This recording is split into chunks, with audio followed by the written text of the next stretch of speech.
Good morning, everyone. Please take your seats.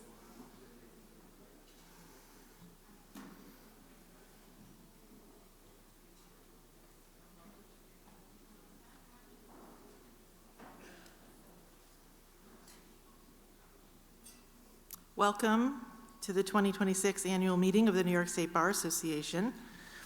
I'd like to invite the color guard to proceed. Thank you.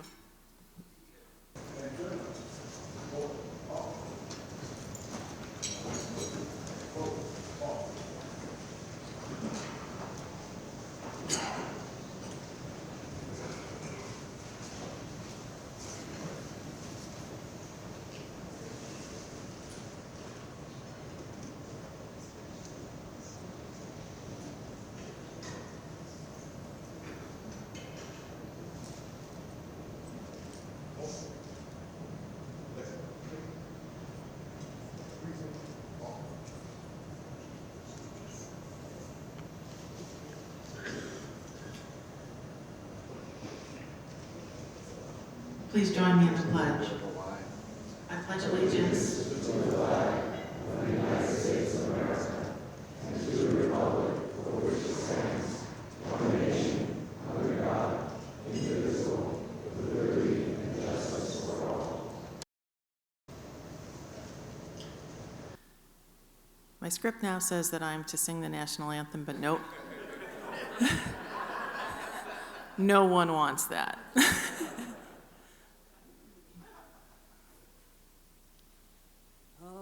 Say, can you see by the dawn's early light what so proudly we hailed at the twilight's last gleaming, whose broad stripes and bright stars through the perilous fight, o'er the ramparts we watched, were so gallantly streaming, and the rocket's red glare, the bombs bursting in air, gave proof through the night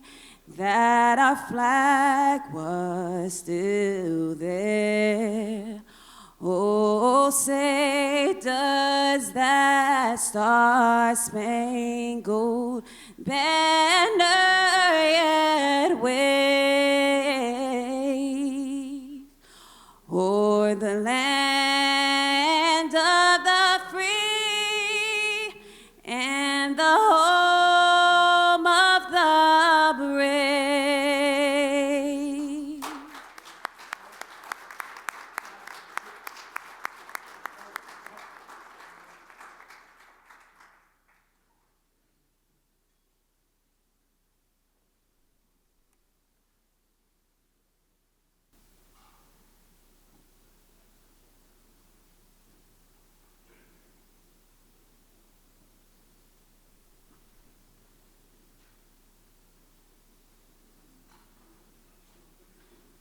All right, we can proceed with the meeting. Please be seated.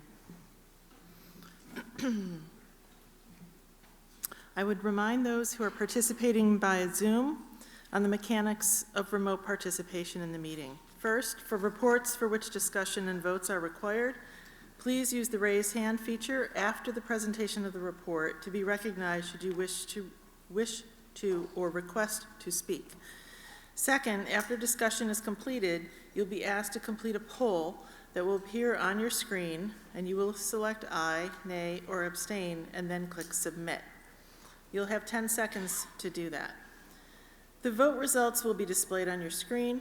Third, if you do abstain from a vote, please send an email to Melissa Auclair at mauclair, that's MOCLAIR, at NYSBA.org, so that your abstention can be recorded in the minutes. If you are attending the meeting in person, please use the standing microphone should you wish to speak to a report. For any items which require a vote, the voice vote in the room will occur simultaneously with the launch and close of the online poll. Please note that there will be a short delay, to allow the in-person and online votes to be tallied.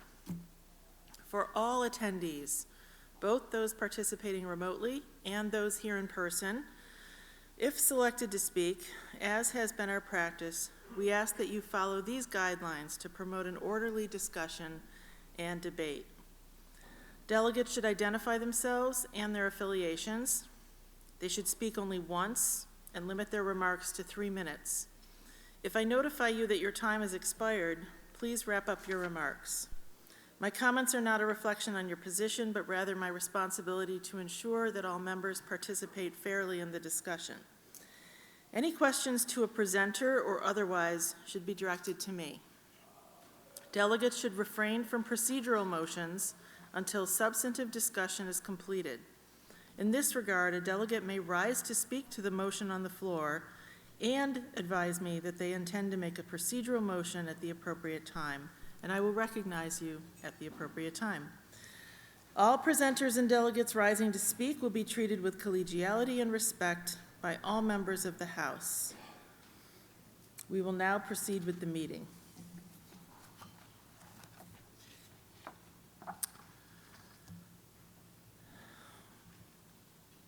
The next item is the approval of the minutes of the January 17, 2025 annual meeting of the Association.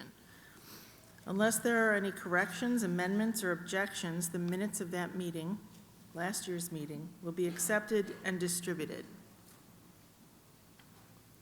Hearing none, the minutes are approved.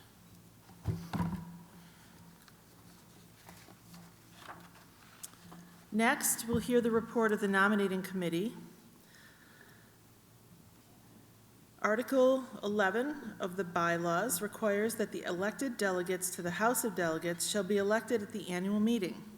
The number of such delegates is fixed at 3 from each judicial district by Article 5, Section 3 of the bylaws. The nominating committee has filed a report containing the requisite nominations. The list of candidates for the office of elected delegate from each of the 13 judicial districts has been distributed to the House members. I invite past president and chair of the nominating committee, Sherry Levin-Wallach, to present her report. Thank you, Kathleen. Good morning, everyone. On behalf of the nominating committee, I submit the following nominations for elected delegates to the House of Delegates. The 1st District, David M. Cohen, New York City. Susan B. Lindenauer, New York City. Kaylin L. Whittingham, New York City. The 2nd District, the Honorable Cheryl Chambers, Brooklyn. The Honorable Barry Kamens, Brooklyn. The Honorable Joanne D. Canones, Brooklyn. The 3rd District, Kaylin Brennan, Albany. Albert Hedlicka, Saugerties. Jeannie Soufflet, Delmar. The 4th District, Cynthia F. Feathers, Saratoga Springs. Marnie L. Onderdonk, Clifton Park. Connor Julius Reel, Saratoga Springs. The 5th District, the Honorable Tanastasia Dennis Taylor.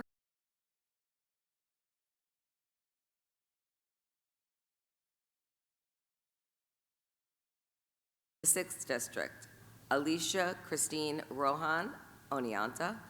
Adam J. Spence, Norwich. Rachel Ellen Miller, Binghamton. The 7th District, Eileen Buholtz, Rochester. Kimberly Fox Duguay, Lyons.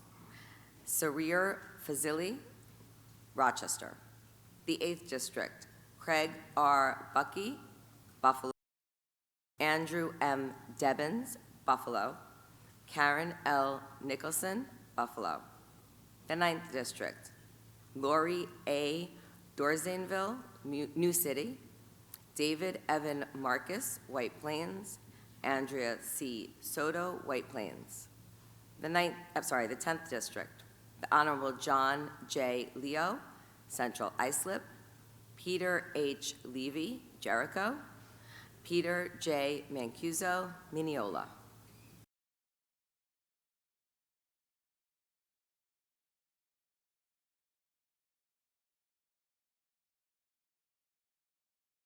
Marie Claudio, Jamaica.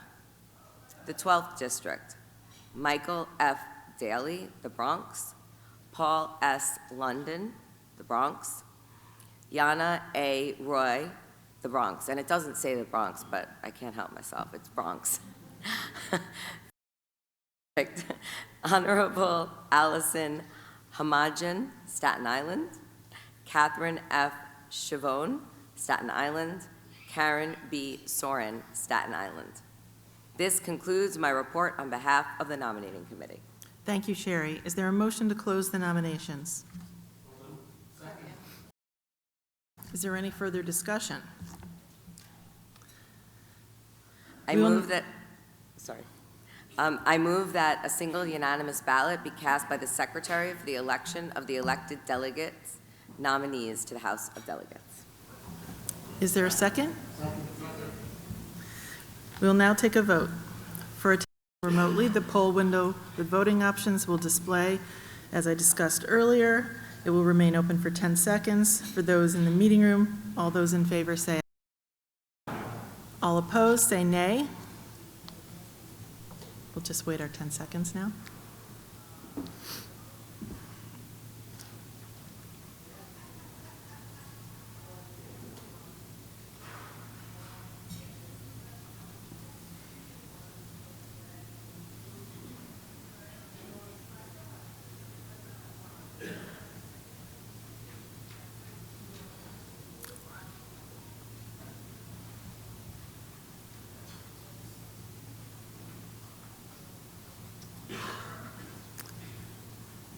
I believe the poll is now closed, and the results will display on the screen.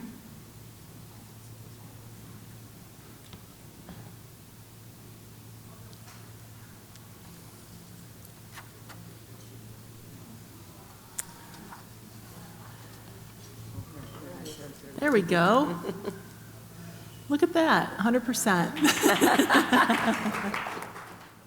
Thank you, Sherry, and congratulations to the elected delegates.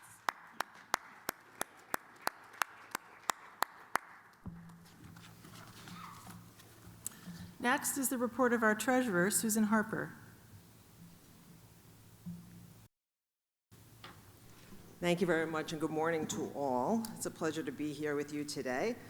Today I'll be reporting on our annual meeting and our gala, our 2026 gala, our sections end draft financial position, our updates on our capital improvements, Fontiva, replacement of our IT project, performance of our investment accounts, and then I'll cap it off with some updates on our new partnership with AMG.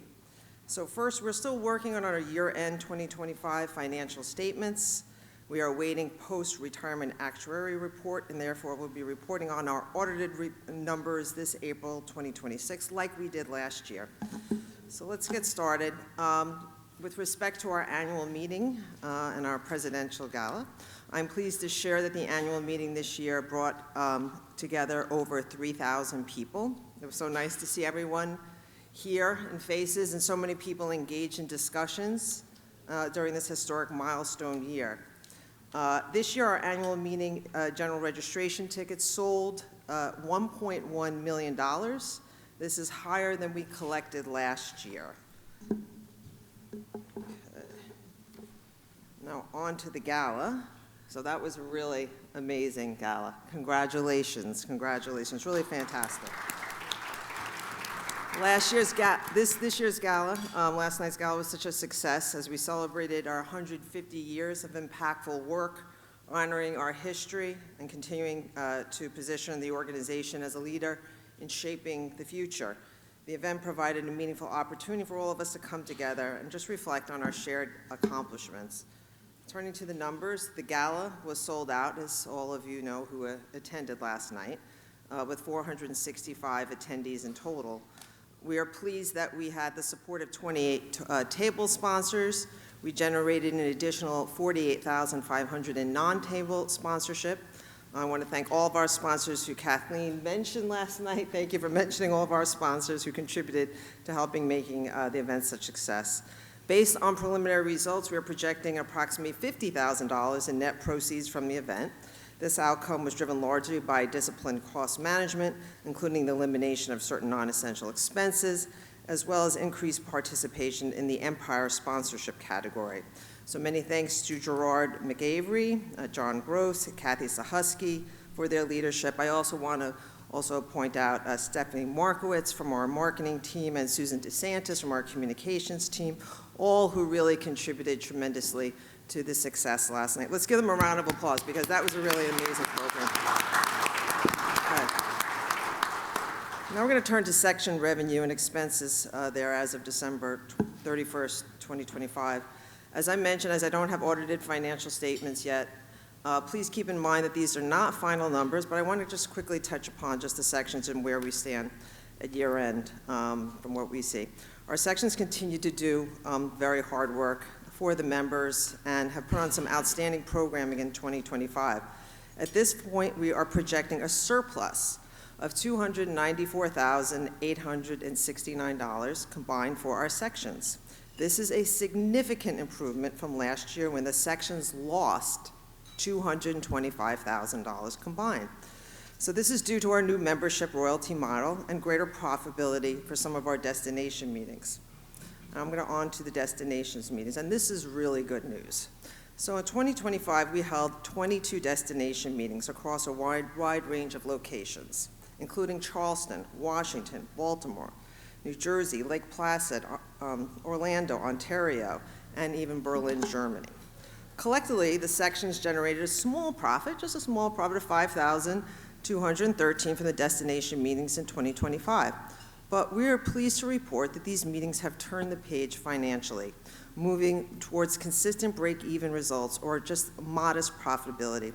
And I want everybody to remember, I have really reported on this area a lot in the past 2 years or so, since I became treasurer. This was a big focus for us internally from the finance team, the finance office, the finance committee, and this is a major turnaround for us. So I'm very pleased, and we want to thank all of our section chairs and the caucus members for all their great work, as well as Amir Razanovich and Greg Matisse, our finance team, led by Michael McNamara, as well as all of our members of our finance. We appreciate all your hard work.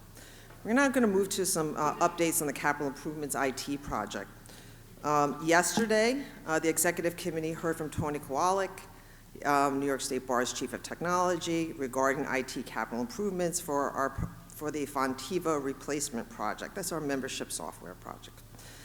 In 2025, the Finance Committee and Investment Committee worked closely to review this and support the strategic investments. So we will continue to review broader IT needs in 2026, but at this time, due to Fontiva's highly optimistic implementation timeline and reliance on some anticipated Salesforce system enhancements that are not yet available but remain on the roadmap, New York State Bar will remain on our Fontiva system for an additional year. While we do not anticipate any operational issues as a result, there will certainly be some unbudgeted costs for 2026, upward of a couple of $100,000, which we'll report a little bit more later. Since this is a new development, we'll be in a better position in our April meeting to provide further details. But I do want to point out Tony's hard work throughout this whole process. I also want to point out and Dave Miranda for his wonderful work behind the scenes. Dave, as General Counsel, has been doing a fabulous job in helping us. Thank you, Dave. Okay. Now we're going to move to our investment accounts. More good news. So despite a rocky start at the beginning of the year due to tariffs, unlike in 2024, which included significant capital investments in building projects, 2025 was characterized by continued investments in our IT infrastructure, as you just heard about, but on a smaller scale. But as of December 31st, 2025, our investment portfolio grew by more than 10.1%. When combining long-term reserve funds with more conservative bond positions held at J.P. Morgan, this represents approximately $5.4 million, over the prior year and $11.8 million since 2020. To date, our total investment portfolio is $63,747,408 versus last year, $57,878,871. I want to thank our finance team and our finance office for their efforts this past year, and that includes Amira Razanovich and Greg Matisse in the office side, and then on the finance team side, Michael McNamara, Jackie Drohan, Kathleen Sweet, Taya Grays, Dominic Napolitano, Drew Dragman, Judge Cheryl Chambers, Bob Schofield, as well as Tara Ann Pleat. Sorry about that. This team really works exceptionally hard. We're on together. We meet always, and this is such a wonderful outcome, you know, with all the wonderful work we've had with our advisors. So I want to give them a big round of applause, too, because this has really been a good year. So thank you. And then finally, we're going to talk about our update with our new partnership with AMG. So this is really fantastic news. So I'm pleased to share that our partnership with Association Media Group has gotten off to a very strong start. Recall I mentioned during the last meeting, we entered into this agreement with AMG to replace MCI to facilitate our non-dues revenues, such as advertising, sponsorship, exhibit tables, which is an important revenue stream for us going forward. The AMG agreement commenced in September 2025, and within just a few months, they have already achieved 88% of their full-year budget target. That's incredible.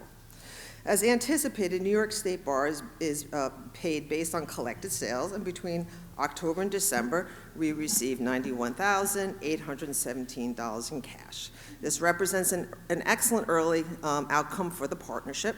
In addition, with AMG, we materially reduced our fee structure. Under our prior arrangement, fees ranged between 35% and 38%. Under the new agreement, fees are 20% for print advertising and 30% for digital, resulting in meaningful savings overall. So I would like to thank our internal staff for their work in establishing this partnership, including Pat Stockley, Stephanie Markowitz, Lindsay Pansea, Gerard McAvery, Kathy Sahusky, also Tom Maroney, and we both participated on this team to locate this new, AMG. So we will continue to closely monitor the performance as the relationship progresses and assess new opportunities for success going on, and that is my report. At our next annual meeting in April, we will have audited 2025 financial statements, and we will be able to accurately report our 2025 year-end numbers. Thank you. Thank you, Susan. Are there any questions? No questions? Okay. Thank you very much.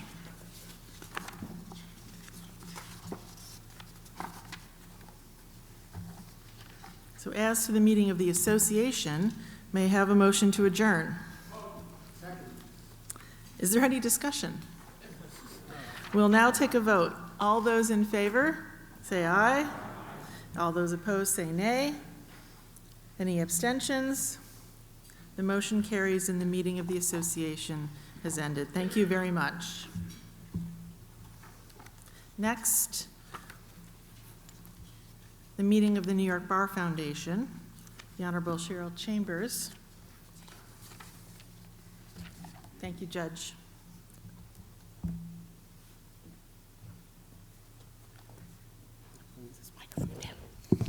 Good morning, everyone. You know, you sound as awake as I am after that fabulous party last night. I'm Cheryl Chambers, and I'm the president of the New York Bar Foundation, and I am delighted to join you this morning. What a terrific week commemorating the Bar Association's 150th anniversary. It has been truly a momentous occasion. Congratulations, President Kathleen Sweet. As members of the House of Delegates, you are also members of the Foundation and among our most important allies, advocates, and ambassadors. That is why we conduct the Foundation's business meeting immediately following the Association's annual meeting. The first item of business is the approval of the minutes of the annual meeting of the Foundation held on January 17th, 2025. The minutes were distributed online to all members of the House of Delegates. Are there any corrections to the minutes? If not, may I have a motion to approve the minutes as distributed? All those in favor say aye. Anyone oppose? Any abstention? The motion carries and the minutes are approved. The second item of business is to ratify and confirm the actions of the Board of Directors since the 2025 annual meeting. May I have a motion? All those in favor say aye. All those opposed? Any abstentions? The ayes have it. Thank you for the ratification. With the formal business concluded, I'd like to briefly highlight a few significant moments from the 2025, and more importantly, the impact they represent. Before turning to our work and impact, I want to pause to thank the Foundation staff whose hard work makes this possible. I am grateful to Deb Ospelmeyer, Daniel Holland, and Lee Dorr for their ongoing commitment and their care they bring to advancing the Foundation's mission. That work came to life through several initiatives during our 75th anniversary year. To honor our 75th anniversary, we launched the Leadership Laureate Series. The series recognizes distinguished legal professionals while highlighting the Foundation's role in strengthening the justice system, expanding access to justice, and supporting legal education through scholarships and fellowships. We also created the Force for Justice Award, which honors individuals whose work reflects an unwavering commitment to justice and compassionate generosity. Through the Leadership Laureate Series, we welcomed more than 150 attendees. These events position the Foundation as a convener of thought leaders, provided a platform to showcase the work of our grantee partners, and introduced new audiences to the initiatives we advance while generating interest from prospective supporters. One of our most significant engagement moments was the 75th anniversary gala held on November 7th at Gotham Hall in New York City. It brought together more than 300 members of the legal community for what was truly an extraordinary evening and stands as the most successful fundraising event in the Foundation's recent history. Should I tell you how much we netted? Over $500,000.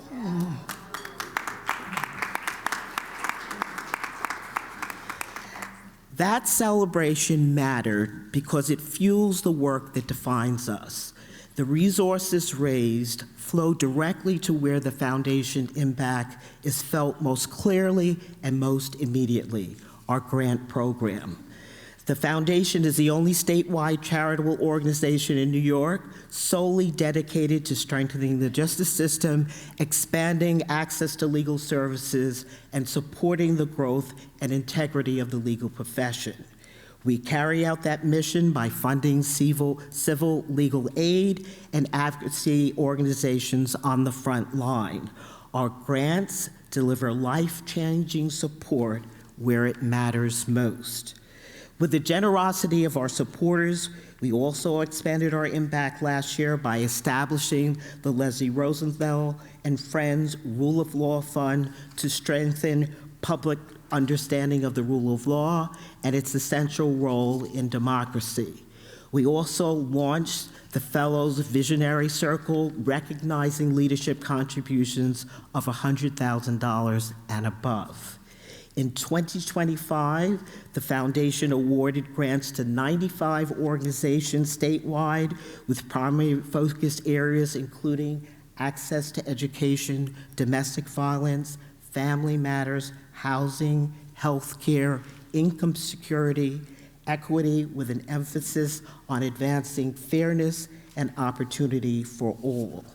And our work does not stop there. We invest in the next generation of legal leaders through fellowships and scholarship that inspire law students to pursue public service, because the future of access to justice depends on lawyers we prepare today.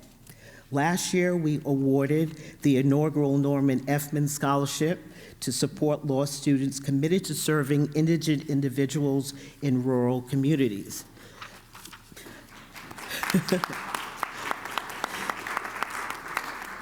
In addition, across our full portfolio of fellowships and scholarships, 77 students received support. None of this work happens in isolation.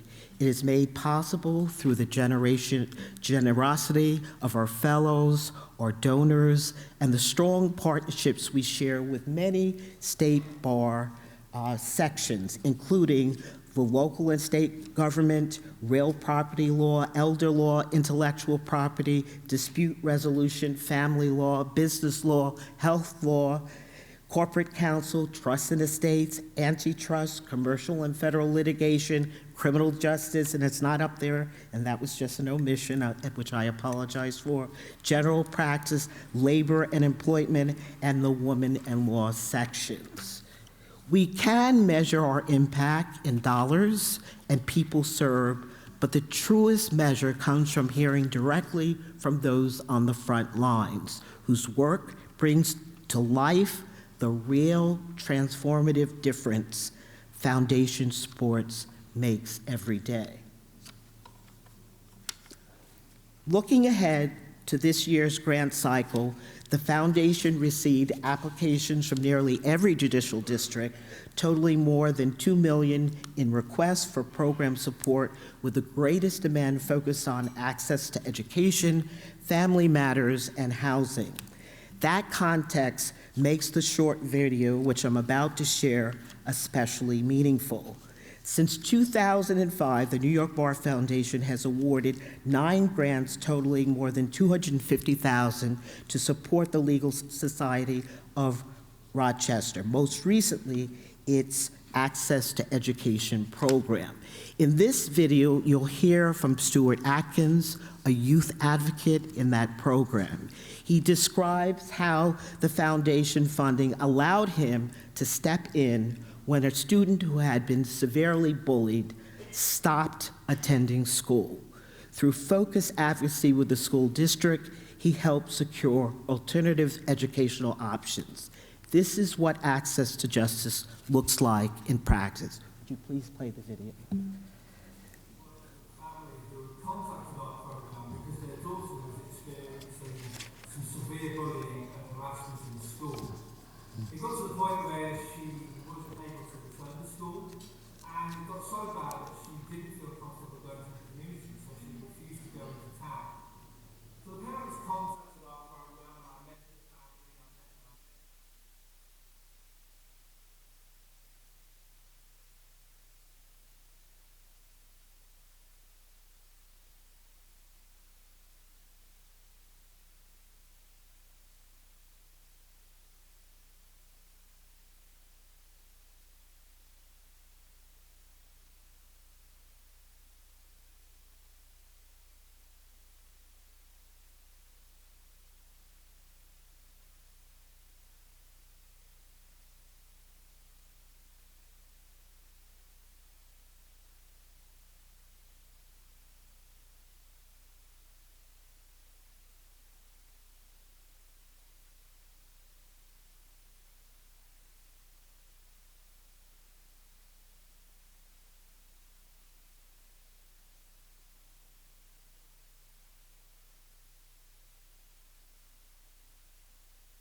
You can hear me? Okay, good. In this case, one student stayed in school and moved forward. Her family had an advocate. The school district found a constructive solution, and the community benefited from a young person remaining on a positive path. And this impact is multiplied many times over through the grants of the foundation makes across New York State. This is the return on your investment. This is the impact of the New York Bar Foundation. Shifting gears, I'll now call on James Kobach, Vice President of the Foundation, to present the nominating committee report.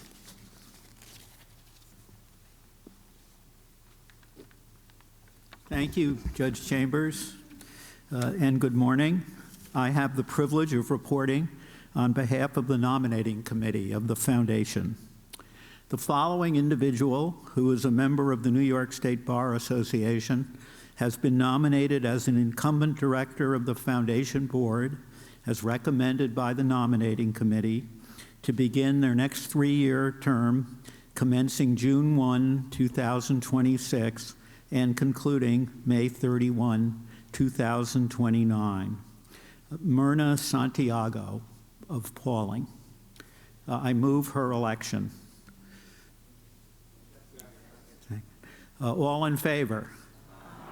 Opposed or abstentions? The motion carries. Ms. Santiago is elected.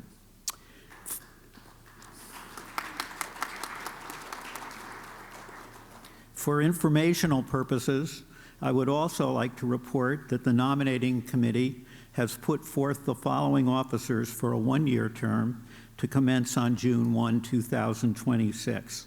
They're not elected here, but they will be elected at the upcoming annual meeting of the Foundation. And they are Honorable Cheryl Chambers, President, James Kobach, Vice President, Lauren Sharkey, Treasurer, Ellen Makovsky, Assistant Treasurer, Catherine Sukotsky,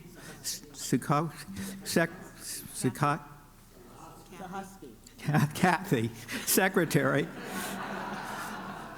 Ross Koretz, Assistant Secretary, and Susan Lindenauer, Chief Publicity Officer.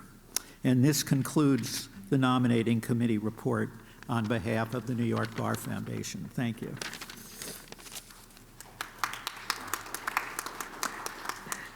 Thank you, Jim, for your report. It will be a pleasure to work with you again this year. While we are proud of what we've accomplished over this past year, we know that there's still much work ahead. Looking forward, the Foundation remains guided by purpose and service, acting as a catalyst to advance the rule of law and expand access to justice across New York State. I hope you will continue this work with us as we build on our momentum and deepen our impact.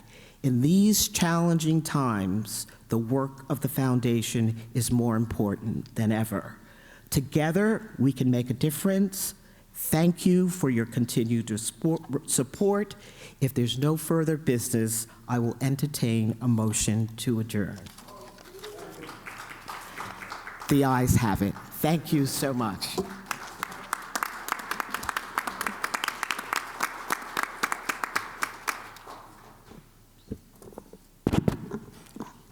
Thank you, Judge Chambers.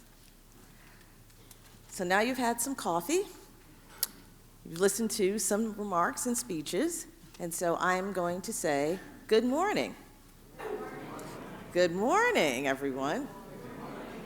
All right, so now we proceed to the third meeting of today, and that is our House of Delegates meetings. And I'd like to welcome you to our January 2026 meeting.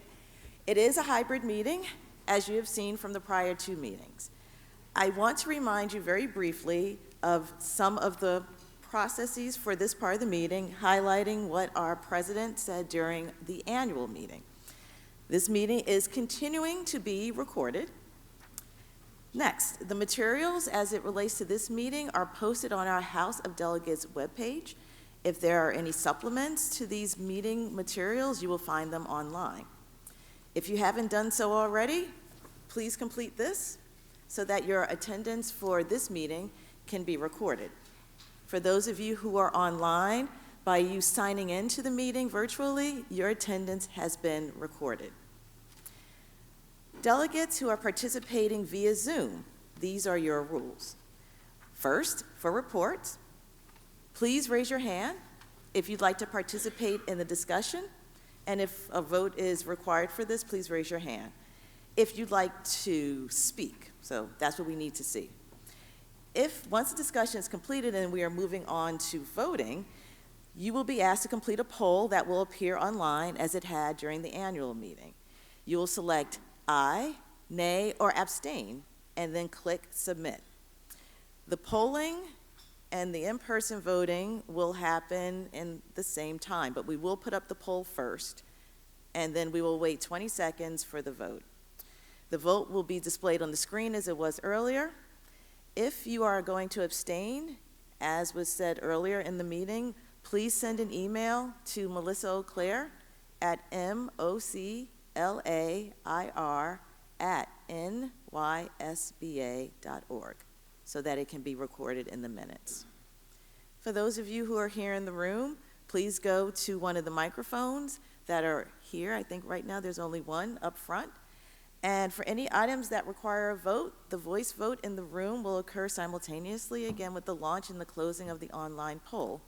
But please note, as you observed earlier, there will be a short delay because we want to make sure we get everyone's votes online and in person tabulated.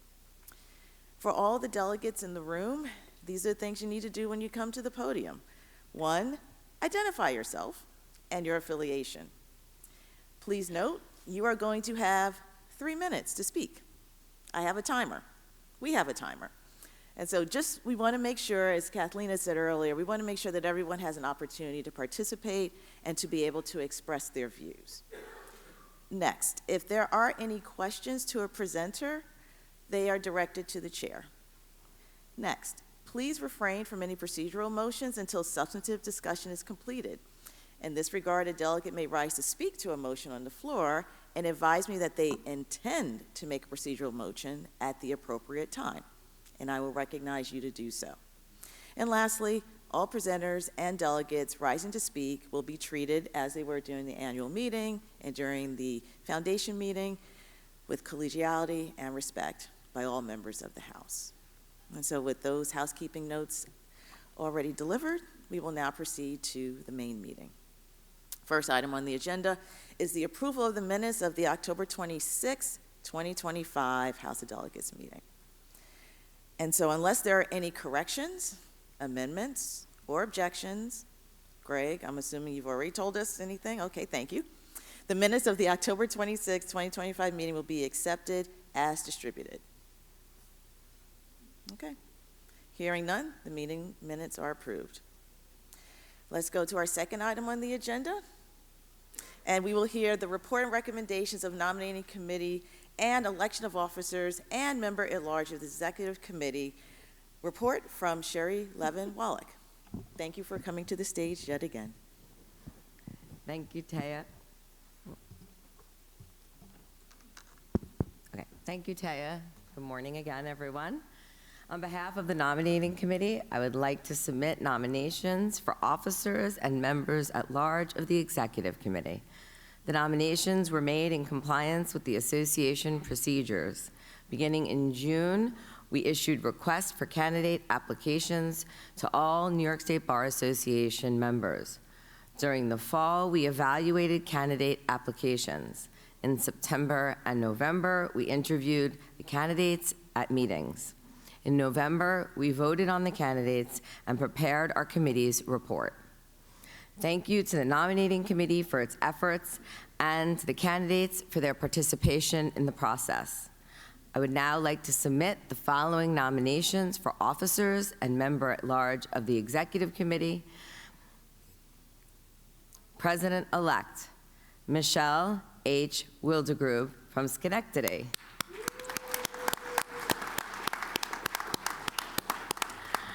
Secretary Thomas J. Maroney, New York.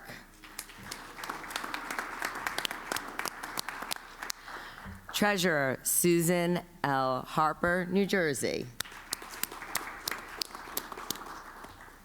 The district vice presidents are as follows. The first district, Adrienne Beth Koch of New York City, and Diana S. Sen of New York City.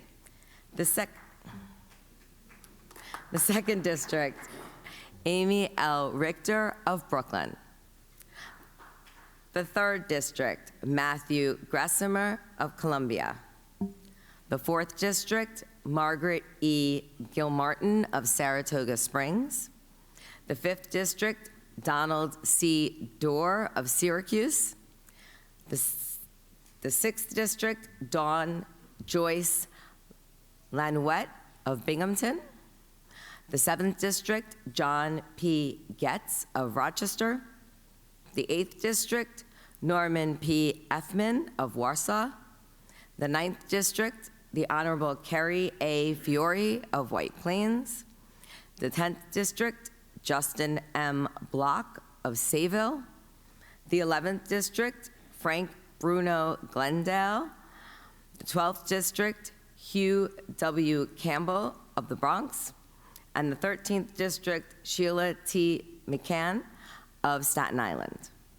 The members at large of the executive committee, Vincent Ted Chang of New York City for the diversity seat, Jacqueline Jamin Drohan of New York City, Andre R. Jaglum of New York City, Leah Renee Nortowski of Warsaw, Barry Skildetsky of New York City, Alyssa L. Zuckerman of Melville. This concludes my report on behalf of the nominating committee. Thank you, Sherry. So this report was delivered as per our Article 11 of the bylaws, which requires the House to elect officers and the members at large of the Executive Committee, who shall be selected pursuant to the requirements of Article 7, Section 1F, and such other officers as may be required to fill any additional offices established pursuant to Article 4. So the nominating committee has already filed this report. It has been delivered. It contains the requisite nominations, and the list of candidates for the office has been distributed to all of you in addition to the presentation here. And so with the conclusion of that report, I ask that the virtual poll now be opened. Thank you. Go ahead. I move to close the nominations. Okay. It has been moved and appropriately seconded. I now move that a single unanimous ballot be cast by the Secretary for the election of the officers and the Executive Committee members at large. Okay. All right, so the poll, and it's been appropriately seconded. All right, so the poll has been open. All those in favor in the room, please say aye. Aye. Anyone against? No. Any abstentions?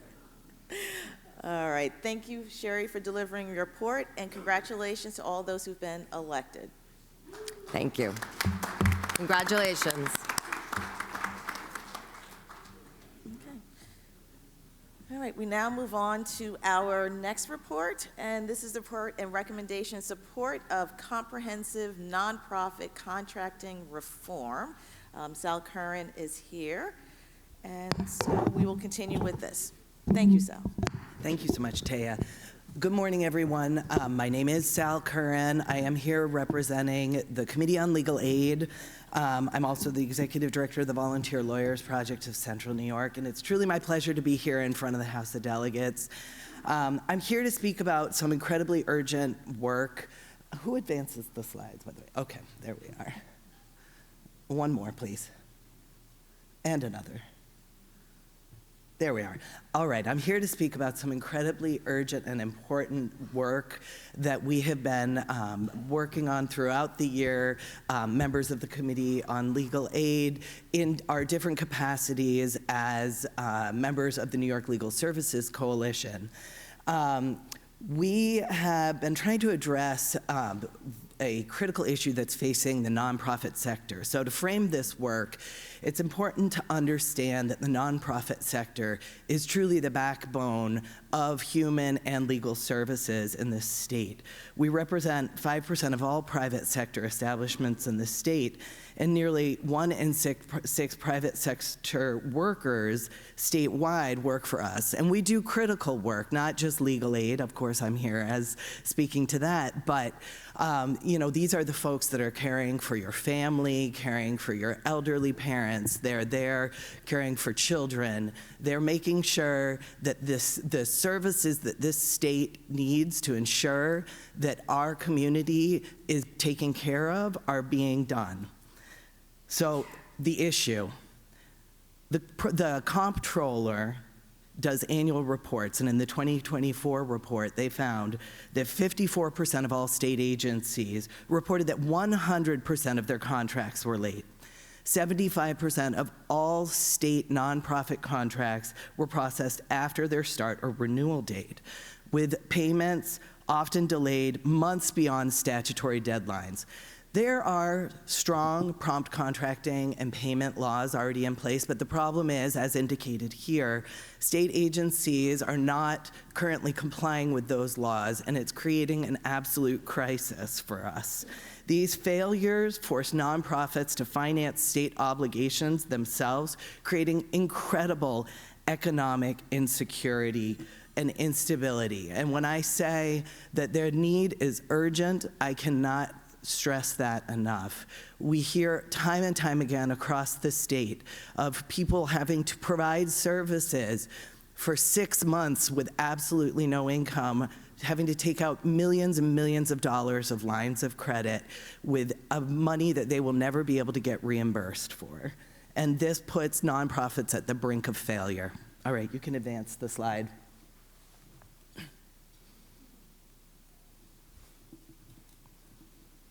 So we have some analysis and recommendations, and I do want to say that in this report, the original version that we submitted, we referenced this bill put forward by Paulin and Mayer. That bill I will speak to at the end, because that bill, while it did pass the legislature unanimously in both houses, was unfortunately vetoed by the governor. So I will speak to that governor veto. So we have revised this report and recommendation, and that report and recommendation was accepted by the amendments were accepted by the executive committee yesterday to remove references to that bill. But the underlying recommendations continue, and we continue in our advocacy in this coming year, which is why we're still bringing this to the House of Delegates, because we believe that having the weight and the influence of the lawyers of our state and of this amazing organization behind us would really help us in our efforts to create change. So the analysis and recommendations continue to hold strong. Number one, and this is the most critical thing, is that we need to be able to have automatic advance payments on all of our contracts. Now, when I say this, I don't mean advances before the nonprofits have been vetted. That is not what we're saying. We're saying on new contracts, all of the contracts, once the contract is executed, there should be an automatic advance so that we have money in the bank to pay payroll. Now, to be clear, in many instances, these contracts are executed well into the start of the contract, and we are already expected to be performing. So it is absolutely critical that that money become available as soon as possible. The key thing about these recommendations for everyone to understand is really what we're standing for here is consistency. Some agencies provide advances currently, others don't. Some say they can't, others say they can. Some say that they can or can't, and then parts of them do or don't. There's just tremendous inconsistency across the state and even within agencies that leads to incredible difficulty when budgeting and trying to operate. So what we're saying is new contracts, once the contract is executed, renewal contracts, so we often get multi-year contracts, 5-year contracts where every year it's renewed. What we're saying is if you're continuing the services, if you expect us to continue performance under the contract, so we're still having to pay payroll, then you must give us an automatic advance. If not, how are we supposed to operate? We're not saying that unvetted nonprofits should be being paid. These are nonprofits that have already been vetted and presumably are performing well because they are having their contract renewed. All right, next slide, please. So in support of particularly those renewal contracts, what we would like to have are written directives that clearly lay out sort of like an MOU to the contract, because the contracting process takes an extraordinarily long time. In the meantime, if they're expecting performance, we want them to lay out what the performance is, what they want us to do, and when we will get paid, when we need to voucher, and when we can get paid. Much of this is already laid out in the year one contract or in the previous year's contracts, so it's really just saying we're continuing our expectations from previous years, but we need to have some guarantee that things will be happening. The next thing is the interest on prime, to have interest paid at the prime rate. So as indicated, currently, when payments are incredibly late, we're having to ride on lines of credit. When we take out a line of credit, we have to pay prime interest rate, so that's 8% or more. Meanwhile, if the delays were at the fault of the state, they may choose, they can opt into and reimbursing us for that interest at 3%. That gap is never made up, ever. We have to privately fundraise for it. And in practice, what this means is nonprofits are paying for the privilege to contract with the state. We pay money to provide services that is never reimbursed to us, and we're not allowed to ask for reimbursement for it. Next slide. The next really critical concept that we want consistency in is the indirect cost rate. So all of the operations of a nonprofit are incredibly complex, right? Whether it's the contracting going back and forth, the vouchering going back and forth, maintaining all of these absolutely critical infrastructures such as our technology that's getting more complex every day. We need to be able to have money to operate. Some contracts offer 10% indirect. Some offer 15%. Others offer 0%. And yet every contract wants to only pay their portion of the indirect. Where is the portion supposed to come from if a contract says you can't have any indirect expenses? It makes no sense, and at the end of the day, it's not practical. So what we're asking for is consistency.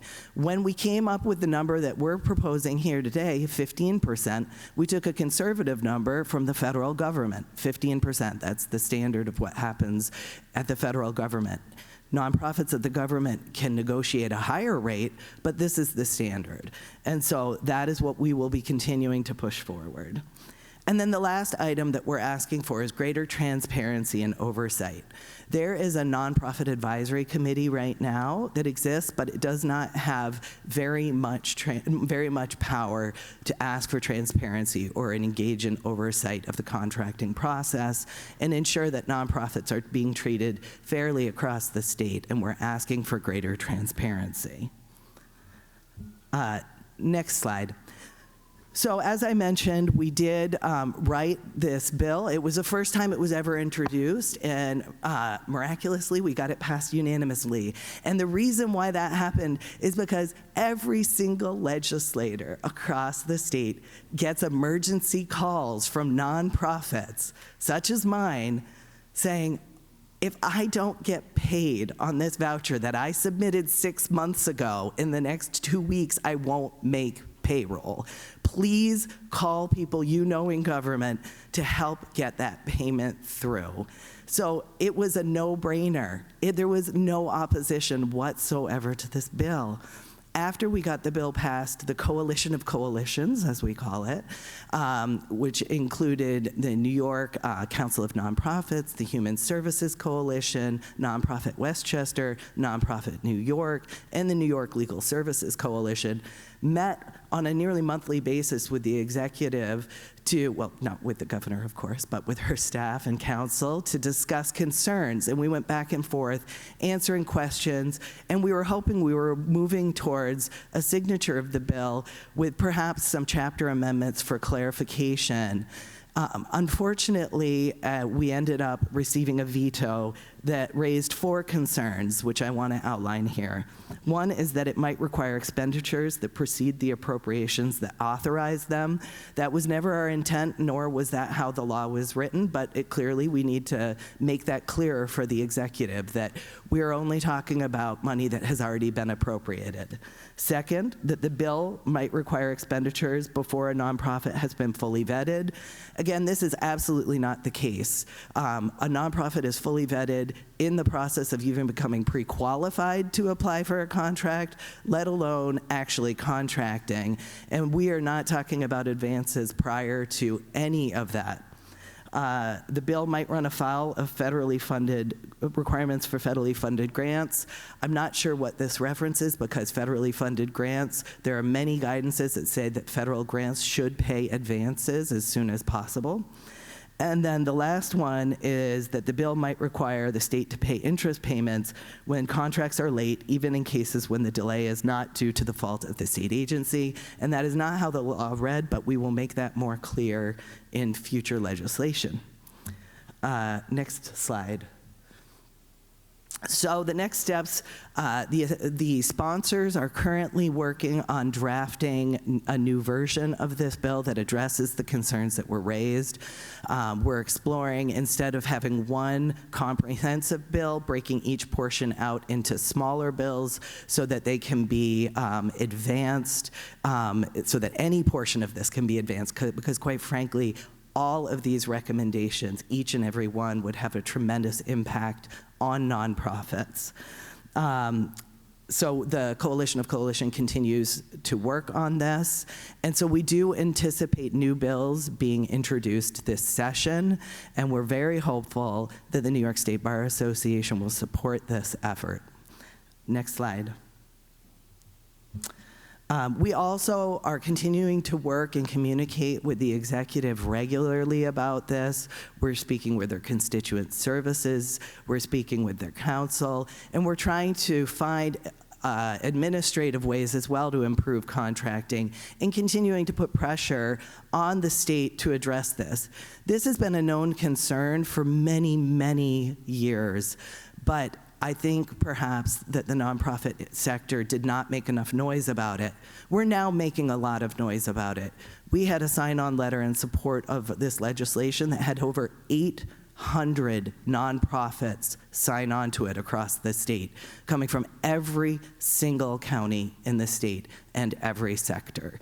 This is clearly making waves because it was mentioned, nonprofit contracting was mentioned in the governor's State of the State, but we need to push harder so that she understands that the current situation is untenable and that there need to be legislative fixes. So that is it for my presentation. I pass it back to Taya. Well, thank you very much, Sal, for that report. And at the meeting yesterday at the Executive Committee, the report was endorsed for favorable action by the House, with the caveat that actually I think Sal referenced in his notes that there will be a removal of all references for the bill that was vetoed in December, and these changes will be reflected in the final report that will be printed. And Sal, you did your homework yesterday on that, right? I did, in fact. Okay, excellent. Yes. All right, so so can we open up the poll, please? First, we need to have a motion before we can move forward with any discussion on this. Oh, I'm sorry, you have a question? You have a question? Yes? Yeah, well, it was moved and it was seconded. Okay. And so at this point, for discussion. Thank you, Madam Chair. Peter Levy, elected delegate from the 10th. As a member of a number of not-for-profits and counsel to others, as I know probably many in this room work with not-for-profits, the state contracting system, and worse so on the local level, is a complete mess. The report was kind to the system. I mean, it is much worse than even this report makes out. And unfortunately, the not-for-profit sector doesn't have the voice that big business has. We can be that voice. This House, the lawyers of the state, can be the voice to let the state know and the local governments know that they can't keep having not-for-profits do the work of government without being paid for it. I've heard many stories and been part of negotiations where it's years and years that the not-for-profits are not paid for work that they've already done. And they continue to do this because the not-for-profit sector is a backbone of what makes society work. And they don't get thanked enough, and they don't get paid when they should be paid. I urge the House to support this bill and for this State Bar to make this a priority going forward. Thank you. Okay. Thank you, Peter. We have a question online. Can we open up the line so that that question can be stated? Yeah, Harvey Fernandez is from the 3rd District, delegate.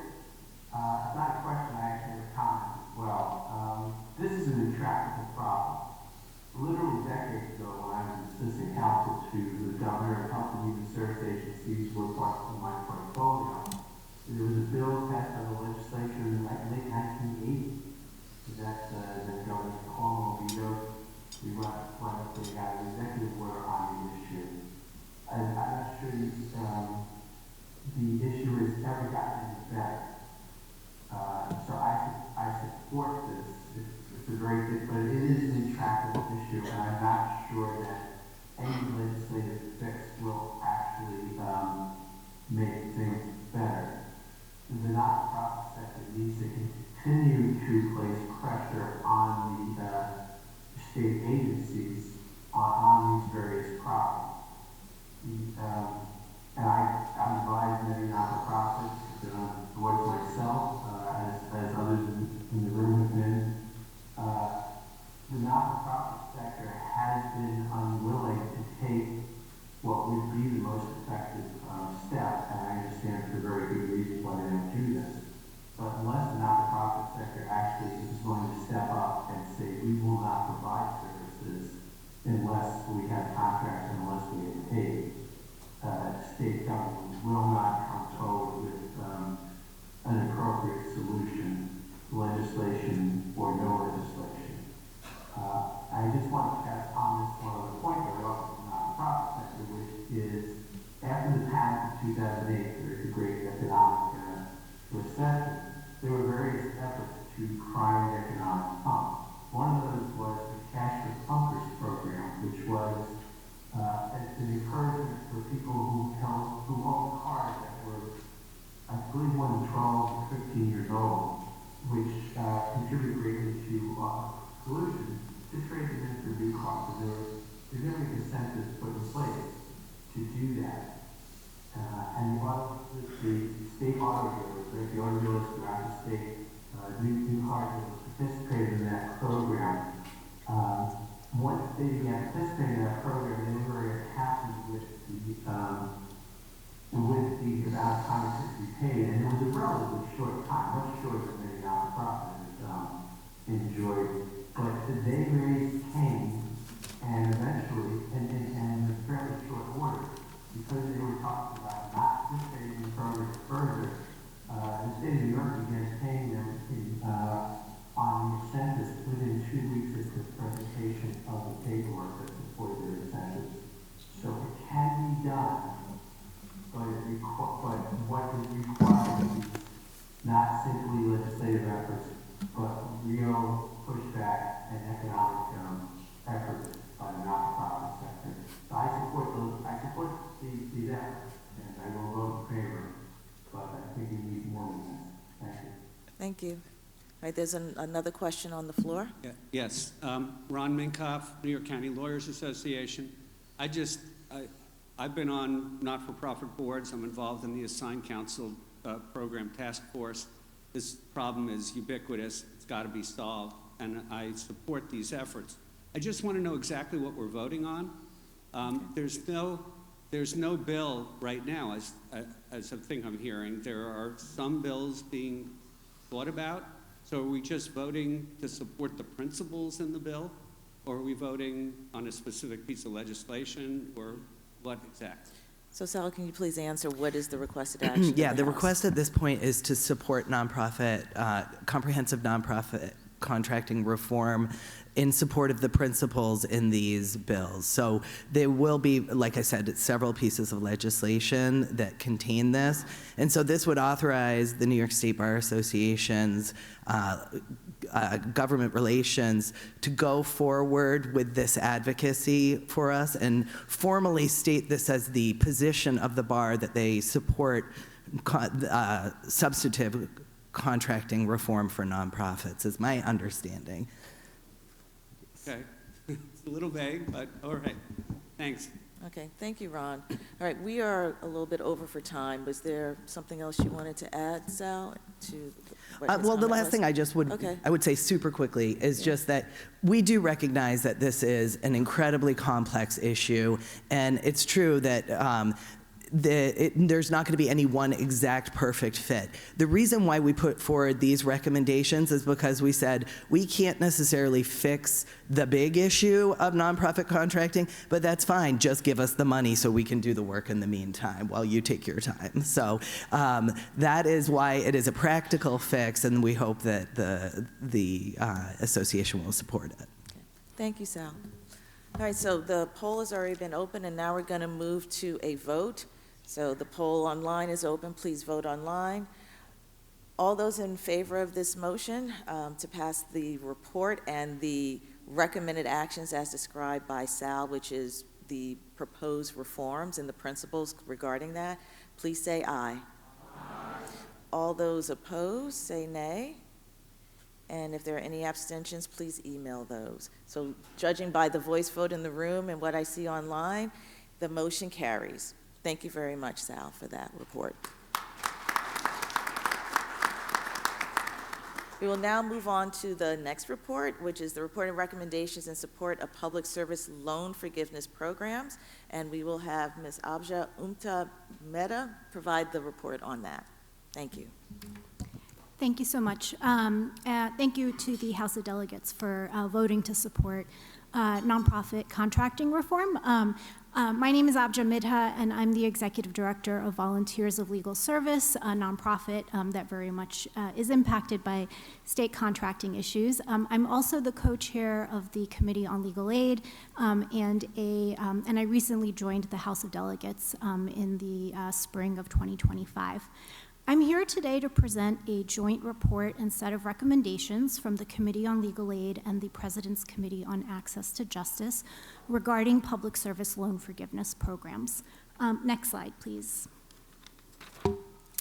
So I think as everyone in this room probably knows, law graduates, after attending 3 years of law school, are graduating with very, very high levels of high amounts of student loan debt. The average law graduate owes about $130,000 in student loan debt. 71% of law student graduates have student loan debt.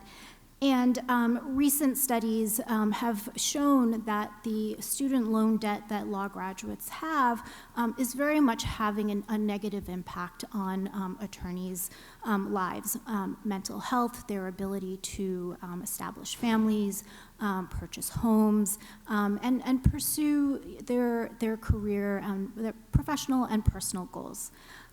In particular, for public sector attorneys who are choosing to engage in public service, positions that are very meaningful, but have lower salaries, it will take them almost 20 years to pay off their loans if they actually were to be able to use 25% of their income towards loan repayment.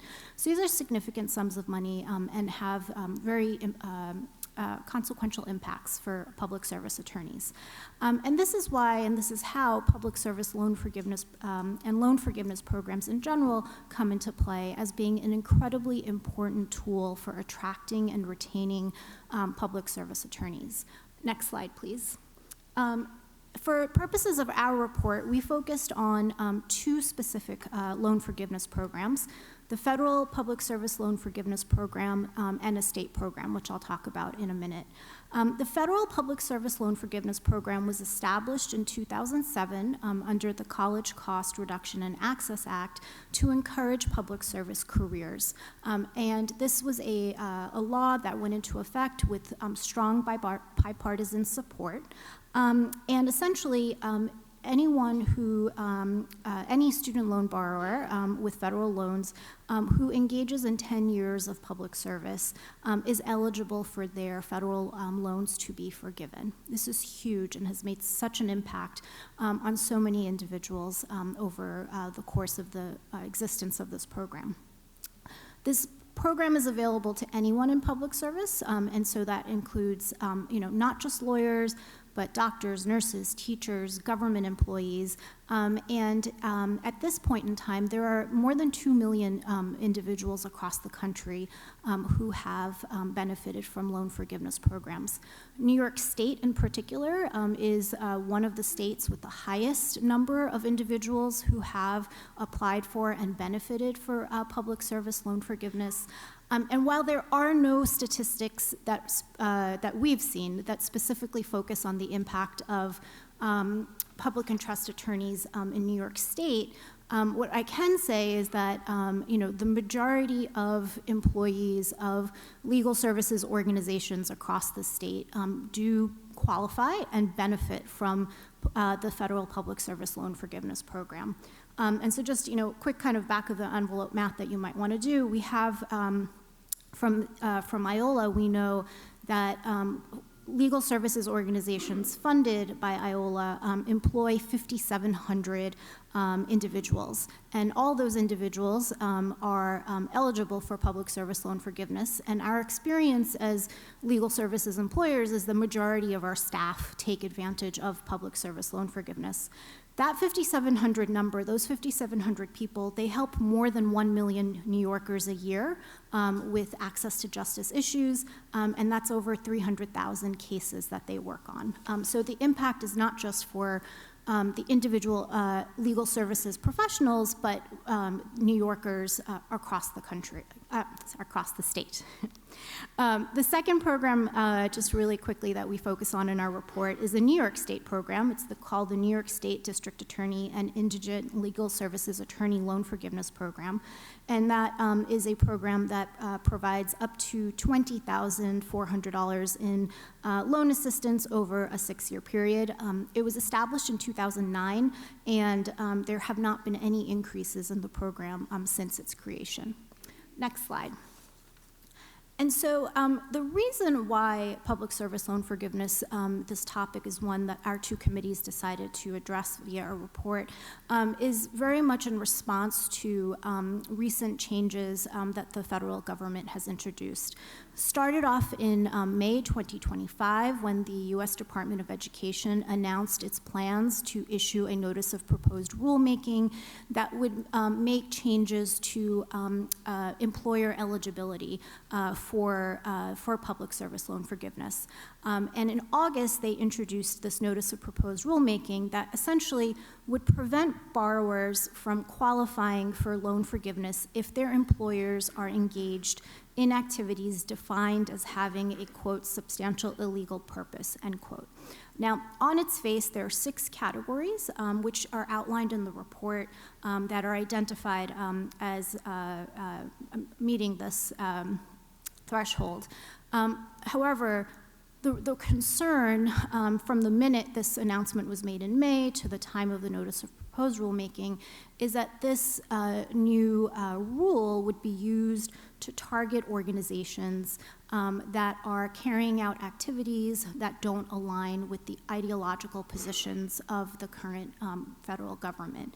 And so this includes organizations serving immigrants, transgender individuals, advancing equity and inclusion, supporting peaceful demonstrations, and has really, really raised alarm bells across the country. There was a whole bunch of advocacy that happened late summer, early spring, letters, more than 14,000 public comments.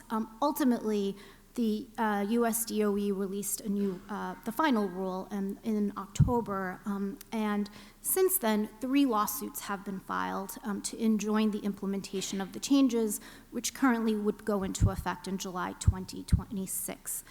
Those 3 lawsuits include a lawsuit filed by more than 20 state attorney generals, including New York State, a lawsuit filed by a coalition of nonprofits led by the National Council of Nonprofits, and a lawsuit filed by the RFK Center for Justice and Human Rights. And so there is currently litigation pending. Next slide, please. So when when the notice of proposed rulemaking was issued in August, the 2 committees decided to hold a virtual listening session to hear directly from those who are in the legal services community in New York about the potential impact of any changes to federal public service loan forgiveness. And so we had about 100 individuals who attended. The session is recorded and available on the State Bar Association's website.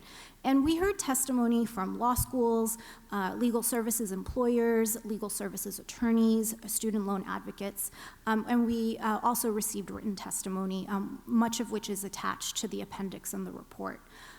Everyone who testified and everyone who participated very much emphasized how important the federal public service loan forgiveness program is for ensuring not only a pipeline of legal services attorneys, but also retaining highly qualified, highly motivated legal services attorneys.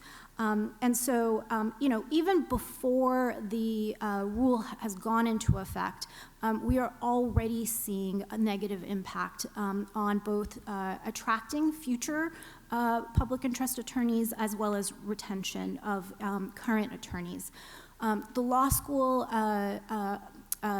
school administrators who testified spoke about how students, upon hearing the plans for this new rule, are starting to question, will they be able to afford to pursue their goal of being a public service attorney who gives back to their community? Students are now starting to think about private sector positions, and it's causing quite a lot of stress and grief amongst current law students who went to law school because they want to give back to their community.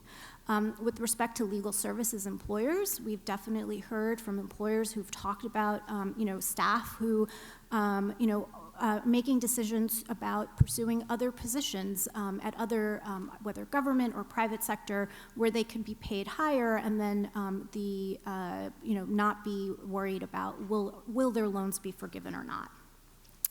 And again, this is before the rule has been implemented. So we know that if it goes into effect, it's going to continue to have pretty severe consequences for the legal services community, which is already understaffed and already has a very hard time competing not only with the private sector but with government as well in attracting and retaining high-quality attorneys. Next slide, please. And so the recommendations in our report are twofold. With respect to the federal public service loan program, we are asking the State Bar Association to join in the advocacy for preserving the integrity of the program as intended by Congress. And that includes supporting efforts to enjoin the implementation of the changes that are anticipated to go into effect in July of this year. And then with respect to the state program, we are calling on the Bar Association to continue to support the expansion of the program as proposed by the Senate and Assembly bills that are currently that have been introduced. And this would increase student loan aid to $8,000 annually, and increase the eligibility period to 8 years, so that would be $64,000 that would be awarded, more than a $40,000 increase, which would have huge positive impact for public service attorneys. And that are our recommendations, and I will pause there.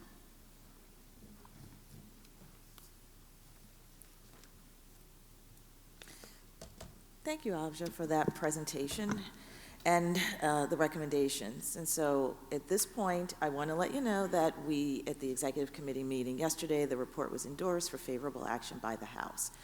All right, so I'm going to ask for the virtual poll to be open. And now, may I have a motion to approve the report and recommendations in support of the public service loan forgiveness programs? Thank you. Is there any discussion? Anything on the phone? Okay. All right, at this point, well, the online voting has started, so let's do the voting in the room. We will now take a voice vote. Are all those in favor, please say aye. Aye. All those opposed, say nay. Please note any abstentions. Those should be sent to Melissa O'Clair. Okay, based on the voice vote in the room and what I see online, the motion carries. Thank you very much.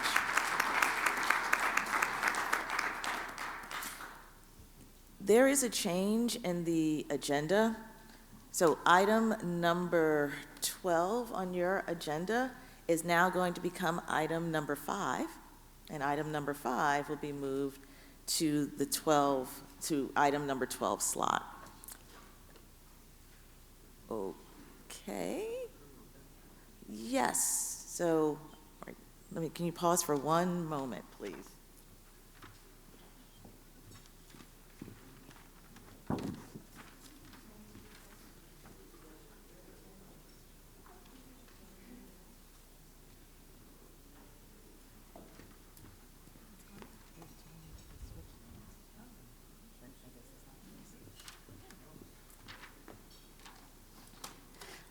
What I just said is withdrawn.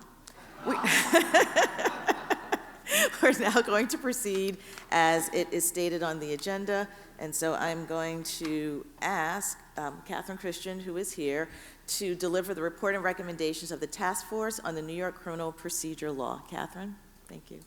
Judge Danino is coming online. Okay, and Judge Danino will also be co-presenting, but he will be virtual, and we should hopefully see him soon on Zoom. Thank you.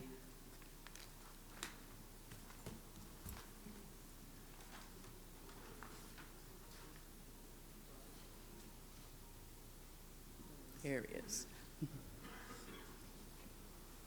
We need Judge Danino.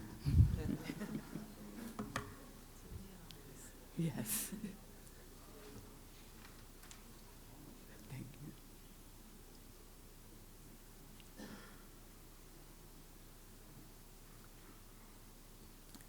And Judge, can you hear? Okay, perfect. Okay, good morning, and thank you for, it was at my request to flip us to an earlier time because I have to depart at 11:30. So it is my privilege and honor to present the recommendations of the task force on the New York State criminal procedure law. It's also been my privilege and honor to co-chair this task force with the Honorable William Danino, with Robert Dean. Robert retired a couple of years ago, and he and his wife have literally been traveling around the world since his retirement, so he cannot be here today. The task force is composed exclusively of attorneys who practice criminal law. That includes judges, current and former, defense attorneys, private practice, public defenders, prosecutors, current and former, and appellate criminal defense attorneys. All 13 recommendations were unanimously approved by the task force. 5 of the 13 recommendations are the same or similar to the recommendations of the Chief Administrative Judge's Advisory Committee on Criminal Law. One of those 5 codifies existing case law.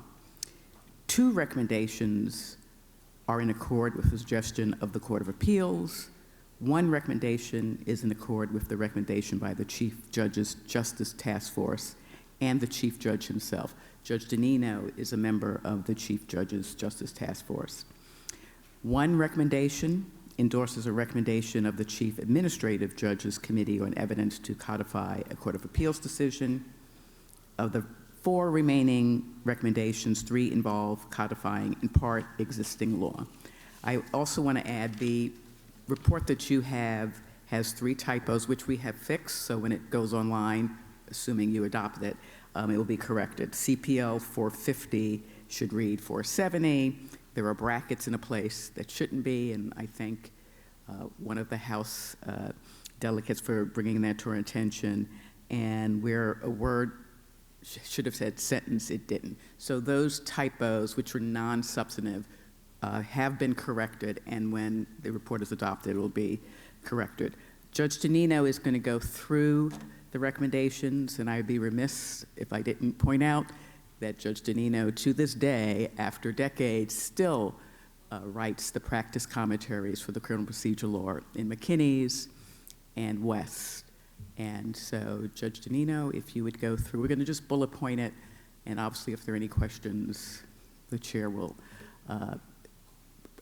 point you to it. And Judge Danino, if you can go forward.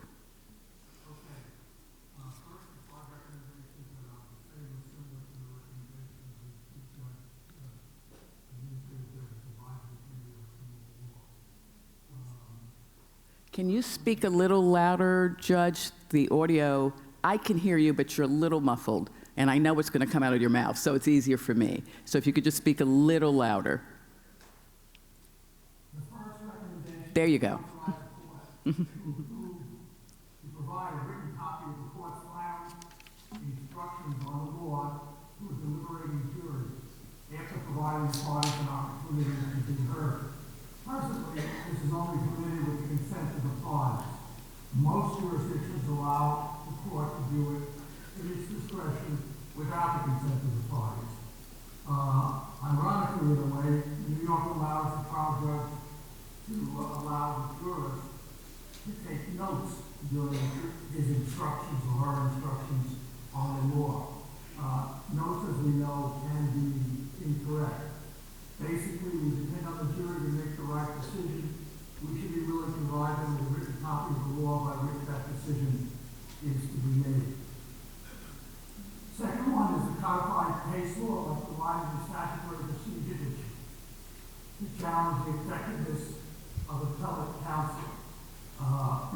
That is now done by Rivera Coronovas. The Court of Appeals created the writ for this purpose in the absence of a statute, as they said, while waiting for a statute. So this is the statute. 3, provide a county with jurisdiction to prosecute a defense that has jurisdiction to prosecute. Within the current law, no county has jurisdiction. This is a strange scenario where the Attorney General allowed a witness investigation to be examined in those states. When it turned out that there were possible juror statements, the Attorney General could not prosecute that witness in New York, although New York had jurisdiction to prosecute by statute, no county had jurisdiction. So this corrects that. Modify limitations on a plea to a lesser offense by allowing a DA in court to commit a lesser plea when the nature of the crime and history and character of the defendant justify the plea. 5, codify what case law allows to be placed on a verdict sheet and add, when necessary, to distinguish between multiple counts, items such as the identity of alleged property stolen, alleged controlled substance, or type of weapon used. 2 recommendations are in accord with Court of Appeals suggestions. 1, authorize providing a pre-sentence report to a defendant, and not simply to a defendant who is not represented by an attorney. The statute reads strangely that a pro se defendant gets a copy, the defense counsel gets a property, and is silent about a defendant represented by counsel getting a copy. So this corrects that. Remove a restriction on appellate division jurisdiction by authorizing an appellate court to review and decide any question of law or fact raised by the parties in the criminal court. Now this is a bit complex, but basically what you have here is trial court makes a correct ruling, but the appellate division says while it is a correct ruling, the legal reason for the correct ruling was not correct. And they are not allowed to affirm the judgment or order. They have to send it back to the trial court, who in some situations just adheres to the same ruling and adopts the legal reasoning set forth by the appellate division. The Court of Appeals has a few times recommended this be changed. Next is a recommendation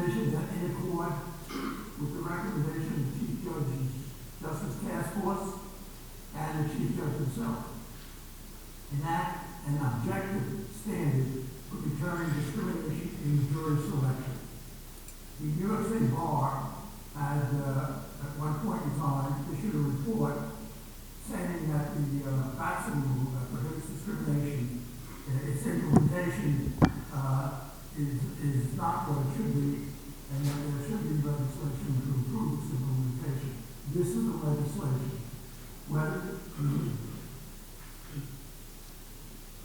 judge would determine whether, in the view of a reasonable person, that's the objective aspect, the race of the juror or other cognizable class, that part's added by our task force, was a factor in the exercise of the peremptory challenge. The Chief Judge has endorsed this. He's recommended an objective rule would significantly improve the current Batson test because it removes the requirement that the court's evaluation of the non-moving party's objective intent to discriminate. No one wishes to accuse those with whom they regularly associate, both professionally and often personally, of moral wrongdoing. So instead of the subjective intent, an objective analysis is provided by this rule.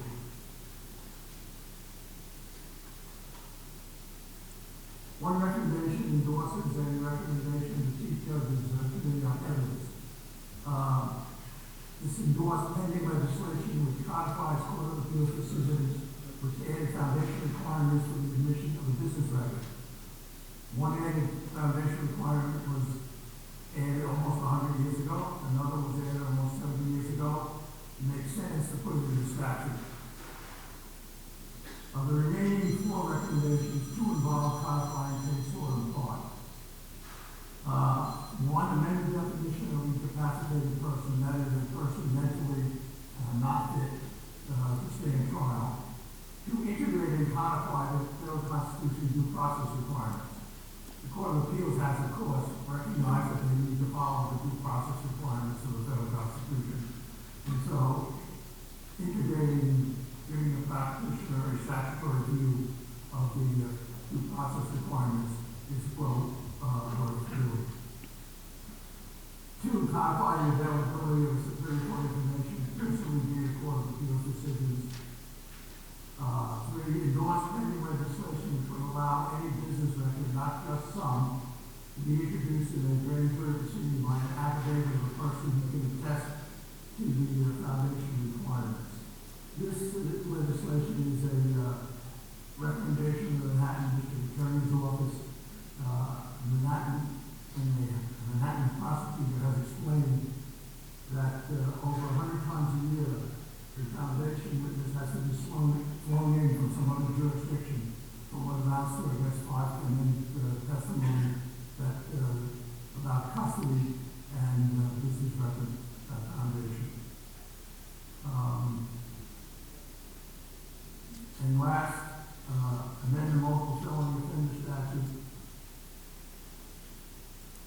to uniformly provide that the 10-year look-back period is calculated from the date of sentence of the prior felony, not the date of the commission of the prior felony.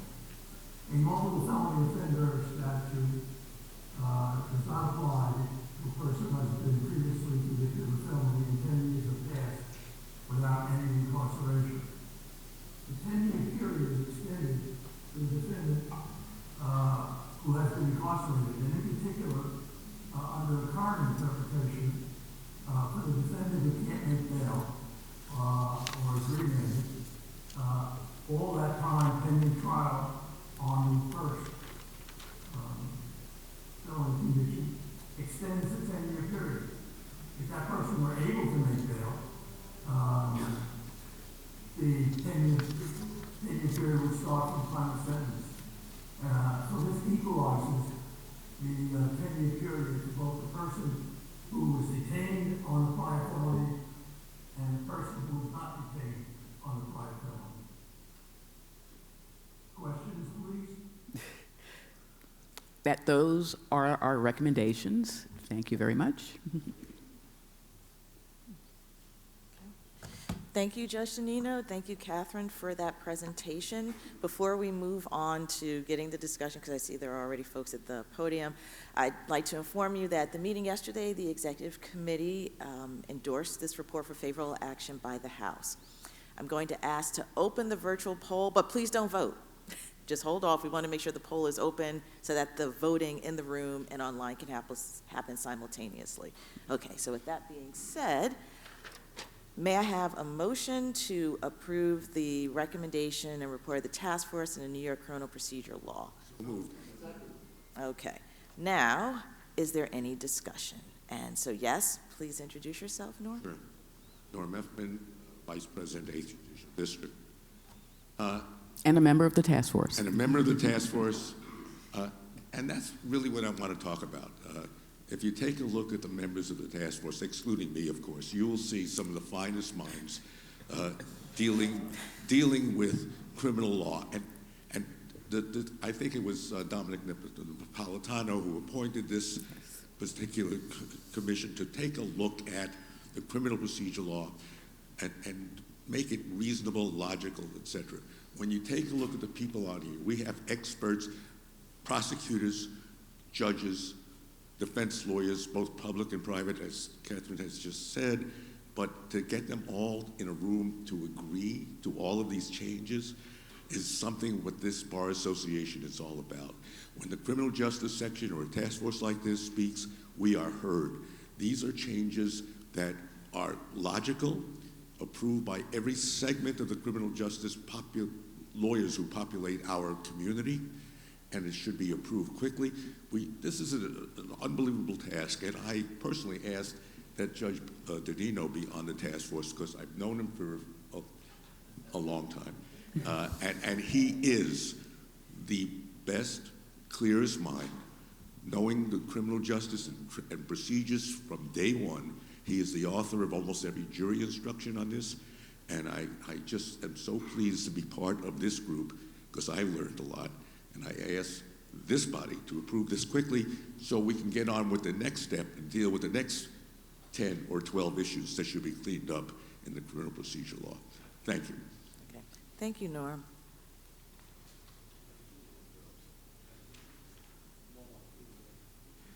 Yes, please answer your question. First, identify yourself.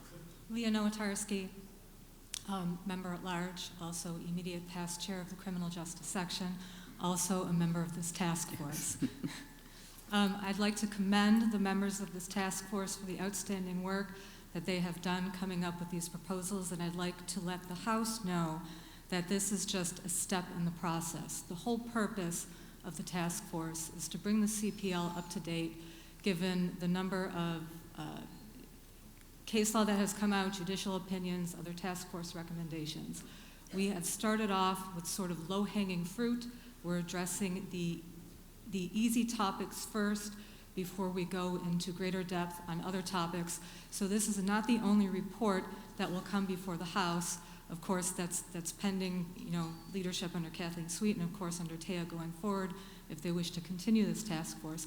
But it is a monumental task. It is a lot of work, and we're doing step by step, but trying to reorganize everything and bring it together all at once so that the recommendations make sense and are not piecemeal, a little bit here in one report and a little bit there in another report. We want everything to come together. We're going to present more to you as time goes forward, and I encourage you to adopt the recommendations of this task force. Thank you. Thank you, and thank you for your work. Does anyone want to speak in opposition to the report and recommendations? Okay, seeing none, we will now proceed with the vote. Those of you who are virtual, now you can do the poll online. Let's take the voice vote in the room. All those in favor, please say aye. Aye. All those opposed, say nay. Any abstentions, again, please email those to Melissa Auclair. Based on what I see online, there is an abstention, but it carries online and it carries in the room. The motion carries. Thank you. Thank you.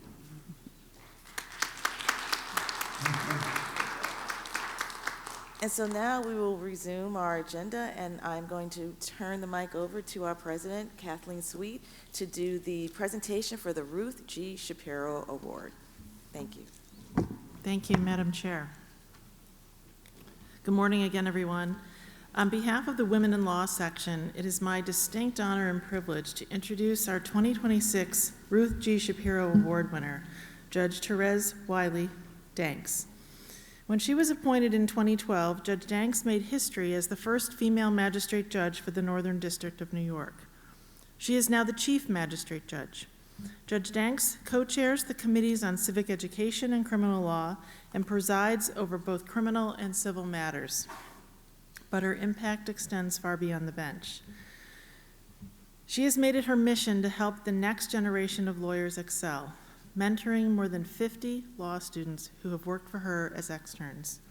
What's most impressive is that she continues those relationships long after the students graduate from law school. And her influence doesn't stop there. She's hosted students of all ages in her courtroom, introducing them to the court system, citizenship, careers in the law, and much more. Judge Danks always makes it a priority to promote diversity in the legal profession. She serves on the diversity committee of the Federal Magistrate Judges Association. She writes and speaks on panels related to diversity on the bench. Judge Danks' advocacy extends to women in need. When she was president of the Central New York Women's Bar Association, she established that organization's award-winning domestic violence legal assistance clinic. In their nomination letters, Judge Danks' colleagues and friends described her as being fair, compassionate, trustworthy, energetic, and having a huge heart. So it is with great pride that I introduce to you our 2026 Ruth G. Shapiro Award recipient, the Honorable Therese Wiley Danks.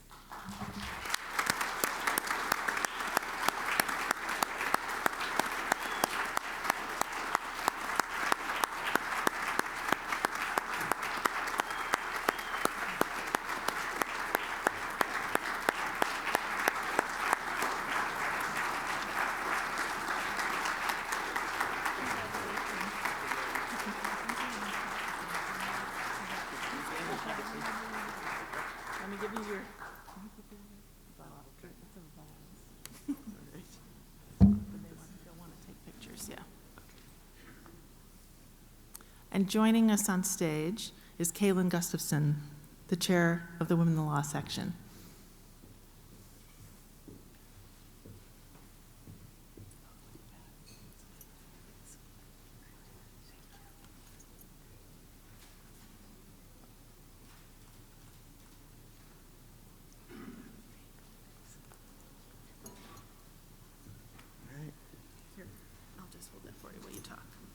I'm kind of a klutz, so it's a good thing she's going to hold that for me. These kinds of things get me a little emotional, so I'll try not to be too emotional today, but I do have a huge heart, and I wear it on my sleeve. First of all, I want to thank you all for this wonderful honor and your kind acknowledgement of me. I'm humbled by it. And I know that none of us do what we do to get awards, but I confess it is really nice to be recognized. I read a little bit about the service of this award's namesake, Ruth G. Shapiro, in the recent Bar Journal, and so I know that she was tireless in promoting women in the law and instrumental in founding the Women in the Law Committee and now section. She didn't take no for an answer. That's what it looked like to me. And she did it in a way that she got other people to join her willingly. And she inspired others. And that's my kind of gal. I want to thank the Women's Bar Association of the State of New York, who put in my nomination, Lisa Norian as the current president. I want to thank my friends and judicial sisters who wrote letters of support for me.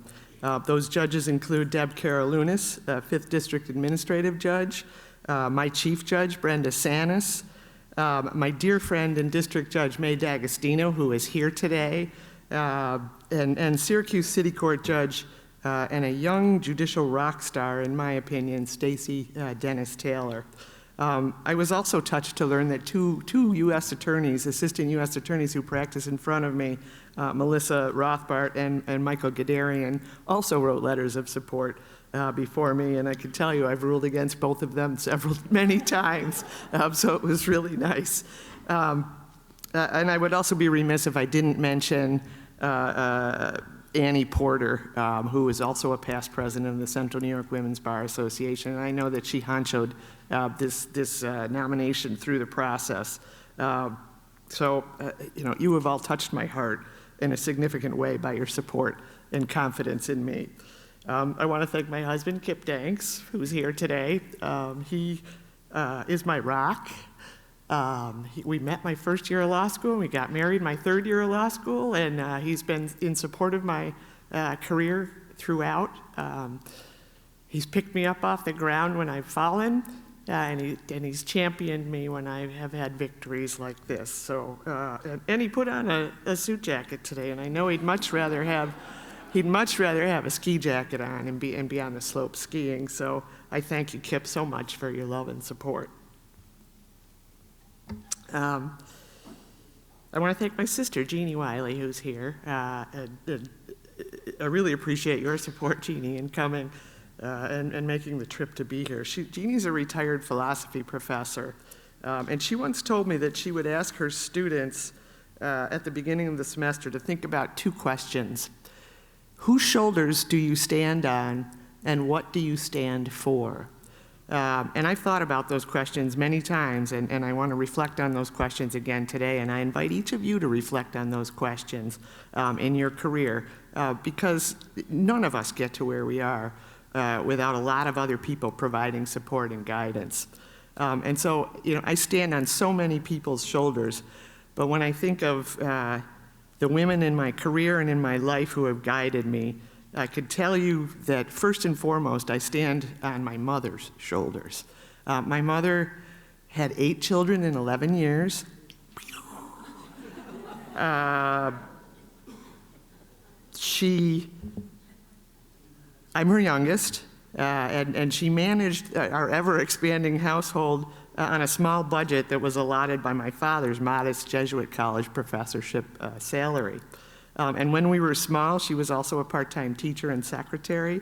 And then I watched her work like crazy when I was in middle school to become a court reporter. And she began doing that full-time, I think, when I was in about 8th grade. And she and my father taught all of us kids that we could be whatever we wanted to be, so long as we were good people and so long as we were diligent at our work. And so I stand on my mother's shoulders first and foremost, but as a lawyer, I stand on the shoulders of many women who have come before me, but I want to give a shout out to my former business partner, Kathy Gale. Some of you may know her. She taught me how to litigate and try cases, and she taught me how to run a business, and we always had a lot of fun doing it. I also stand on the shoulders of Karen DeCrow, a leader of the women's movement, a former president of the NOW organization, and she was a lawyer from Central New York. And I got to know her early on in my career through the Central New York Women's Bar Association. She worked tirelessly for equal opportunities for women and for men. And I stand on the shoulders of the Honorable Rosemary Pooler. When I started practicing, she was the only woman on the trial court level in the 5th Judicial District. And then she went on to become the first woman district court judge in the Northern District of New York, and then as a Second Circuit judge. And I could tell you that seeing her on the bench when I first started practicing was inspiring, and it certainly made me believe that women could be judges too. And she was also very approachable. She spoke her mind, even if I didn't always agree with it, and didn't want to hear it. But she was very, very inspiring to me, and one of the reasons that I wanted to become a judge. And so those are just some of the women on whose shoulders that I stand. In answering the other question, what do you stand for? I stand for promoting women in the legal profession. I have unapologetically and relentlessly pushed for women to succeed in the legal profession and have the same opportunities of their male colleagues to become partners in firms, managing partners of big firms, general counsel, and judges, especially judges, because I believe that the bench should reflect the community that it serves. And the lawyers and litigants who come before the court are from all walks of life. Diversity, both gender diversity, ethnic diversity, racial diversity, practice area diversity. These are all things that promote not just actual justice, but the perception of justice. And that's an important concept if we want respect for the rule of law and adherence to the rule of law. I also stand for equal access to justice, and I've done a lot of pro bono work in my career and worked with nonprofit providers of legal services to level out the playing field in legal matters. Sal Curran, I worked on the Volunteer Lawyer Project for many, many years, and she runs a tight ship, and I saw her presentation here today. I also stand for mentoring and educating the generations of lawyers that come behind me. I think mentoring is so necessary in our profession, and young lawyers and students who want to be lawyers, they need guides on the side to achieve their goals, just as I did. So I encourage you all to pay it forward. Mentoring can be as simple as taking a young lawyer out to lunch or out to for coffee, or students, law students or college students, or high school students, if they express an interest in the career in law. They get so much from just sitting down with us and listening to us and hearing about our careers. So, you know, I encourage you to mentor young lawyers and provide a little career advice. I also encourage you to spend time teaching civics. Volunteer on Law Day, and so that our youth can understand the importance of our Constitution, the separation of powers, and the rule of law. And I stand for Bar Association participation. You all know that already because you're here. But early on in my career, getting involved in Bar Association work is how I met so many wonderful people and mentors. It's enhanced my career, and it enhances our profession.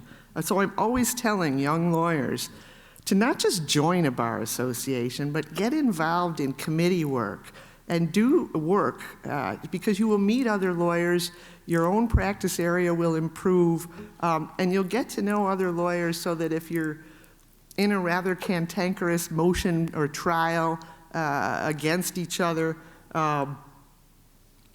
you know something about them, and so you are much more likely to be civil to them.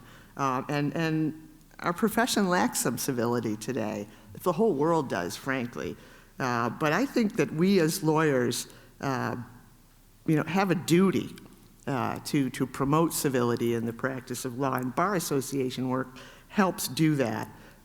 So do that. Please do that. Because when you're involved and you get other people involved and we're more civil to each other, you can, if you've had a horrible meeting or you come out of an angry motion term, you could turn to the other lawyer and say, hey, how's your kid's soccer team doing? Because you know something about them because you sat on a committee with them and worked on a committee with them. You know their humanity, you know them personally, and you are much more likely to be civil to each other because you know them from Bar Association work. And on civility, I will leave you with this.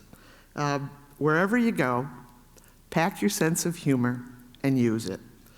We deal with a lot of serious and difficult issues, but that doesn't mean you can't share a laugh or two with your opponent when you've finished a difficult meeting. Humor humanizes us. It not only promotes civility, it also promotes connection, trust, authenticity, and it reduces stress. Who can't use a little bit of all of that, right? I also want an indigenous people's philosophy is gratitude and reciprocity. So, be grateful for all that you have and then reciprocate. Give it back, pay it forward. And so, with that, my 15 minutes of fame is up. I thank you again for this wonderful honor.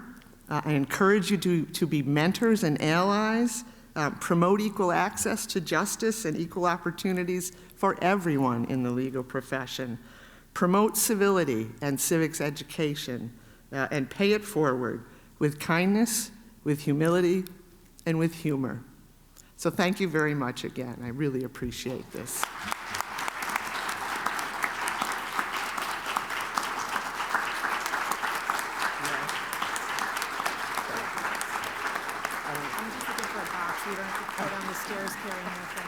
No problem. Excellent. Look at this. There we go. We know what we're doing. There's the box. Congratulations. Thank you. You're going to take that? We're just taking some photographs and coordinating the next step. Okay. So congratulations again, Judge Danks, and thank you, President Sweet, for that presentation. And so now we're going to resume our agenda, and we're going to hear a report from the Committee on Membership. And so I would ask Michelle Wildegrube, our newly minted president-elect designee, and Helen Navis, who are the co-chairs of the Membership Committee.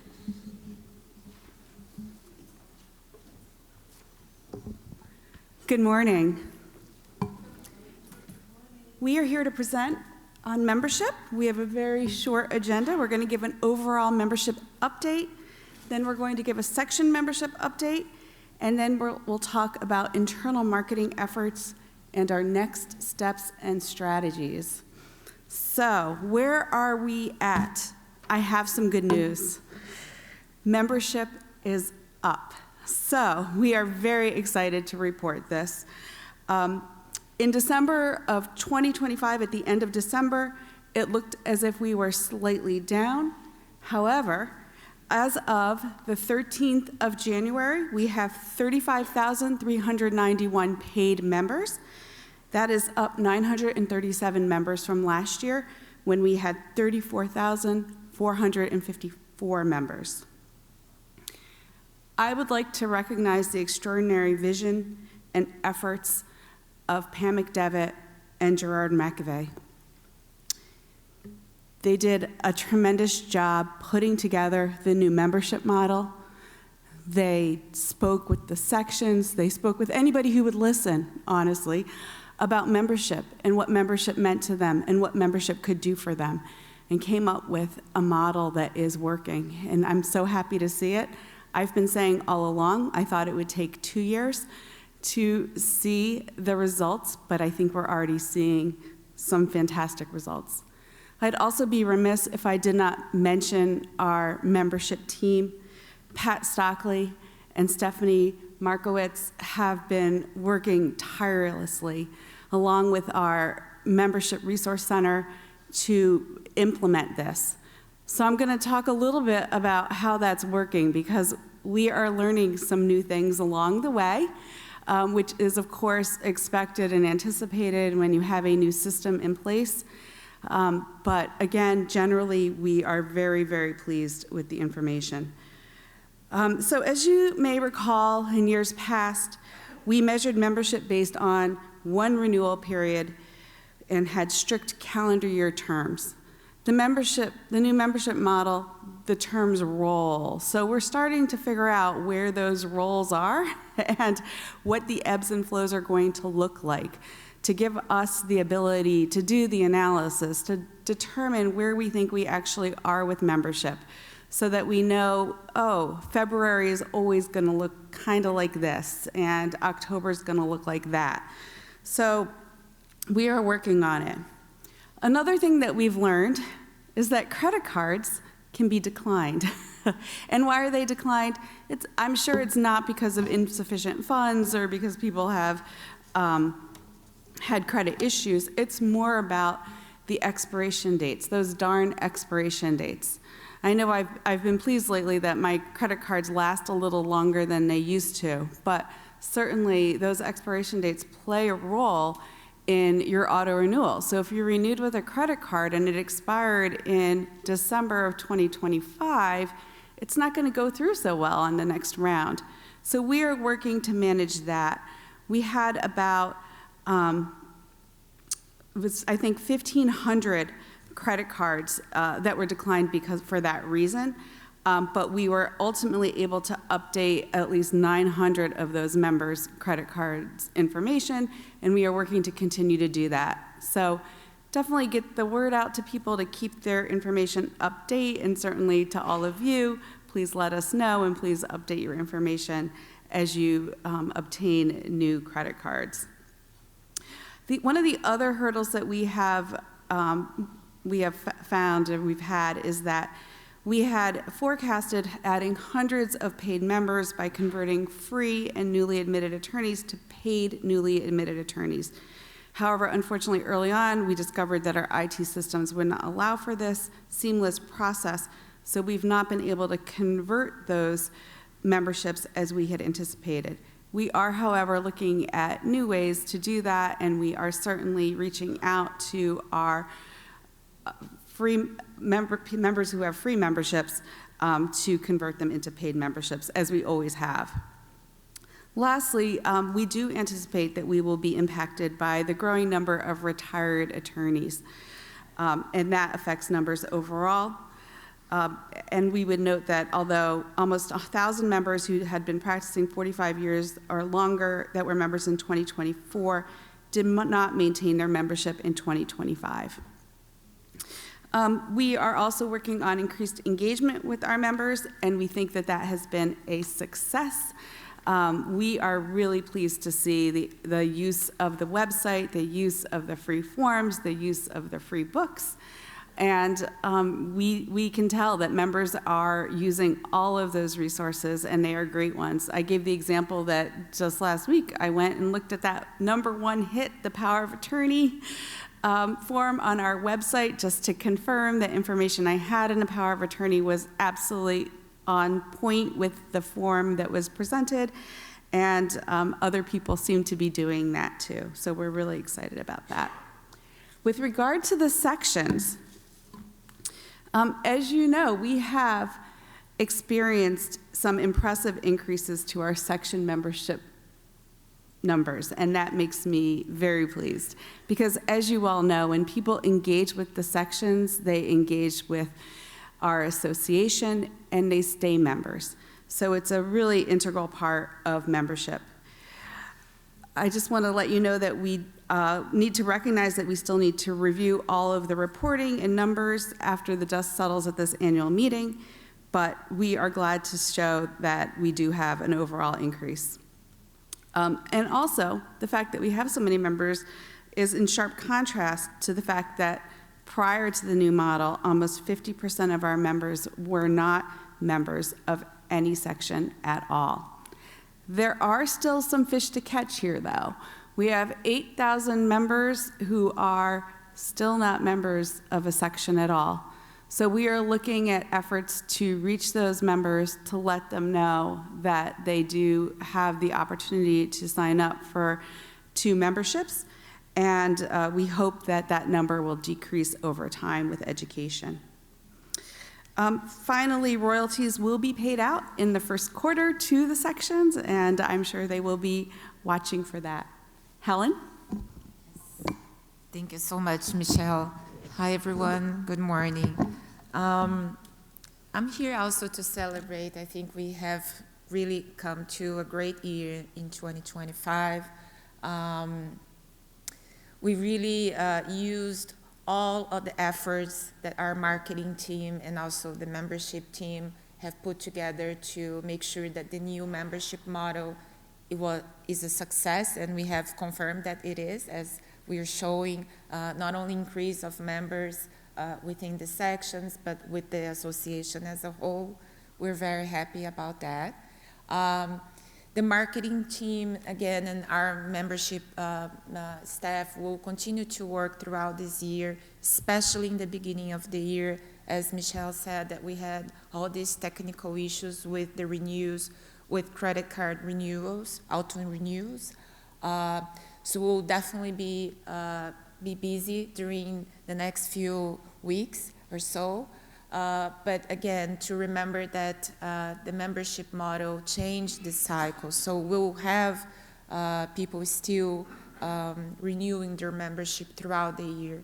And again, it's really, really important for our sections to keep up with the list of members, making sure that people are not dropping out. If accidentally they do, all the efforts will be made, again, on the technology side, communication side with the association. But we feel that it is also our jobs as leaders in the sections as well to reach out to those people who may have, for some reason not renew or not know that we have the 2 sections included. I think we still have, again, opportunities to reach out to people that don't really understand yet how wonderful it is to be part of a special community within the association, but also with the sections, definitely, and the committees. But I think going forward, what we have been really giving some thought about, how to have some longevity to membership, and we have definitely come to the conclusion that it's really important for us to stay closer to law firms. And our membership team is ready to present specific opportunities for different types of firms to provide membership to all the attorneys within the firm, now that we have, under the new model, CLE programs included in virtually all areas of the law. And we have something, I would say, that it's super special for us here in the association, is that we have so many members that live and practice also outside the states. So a lot of our programs focus on legal issues in the state, but also with issues abroad. And I think it makes us very different from other associations that provide CLE credits with programs. I think we are, of course, the association of the New York State Bar, but again, we bring special flavors in having content with international component. I think issues that are important from the private sector and also the public sector, judiciary, and all of that. So I guess the final message that we want to leave it to you is that please contact us, contact the membership committee and staff. We're ready to talk to you. I mean, within the sections, the law firms that you represent or that you have contact with, we have special, programs that we can also design for special groups of lawyers. So we count on you, and we'll keep up our good work. And I hope to have better news, more news, the next meeting. Yes, thank you, Helen. And we would really appreciate those contacts with law firms so that we can help law firms join as a group, so that we can look at law firm usage and really help law firms to better manage the membership of their attorneys. The other thing I'd ask you to do, once again, is to pull out your phone and to please like us on social media, to like New York State Bar on social media, and to see what's going on with us. There are great pictures right now of annual meeting. You might find yourself there. You might see something that you attended. If you could please like and share and comment, it means a lot to us and a lot to membership, because the more that you do that, the more you influence your circle of friends as to your involvement in the New York State Bar Association, and we might just pick up a member or two along the way. So thank you so much.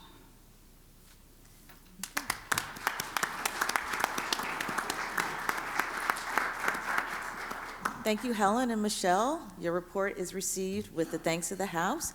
And I did open my phone, and what I see on my LinkedIn feed is a post by past President Stephen Younger. And it has a picture of him with Governor Hochul and President Sweet, and I'm going to like it. Done.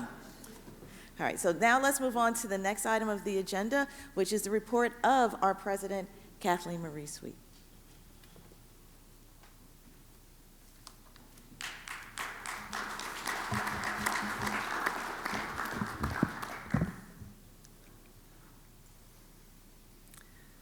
Thank you, Madam Chair. Before I report to you on our work, I'd like to begin by addressing the unthinkable recent loss of our truly wonderful executive director.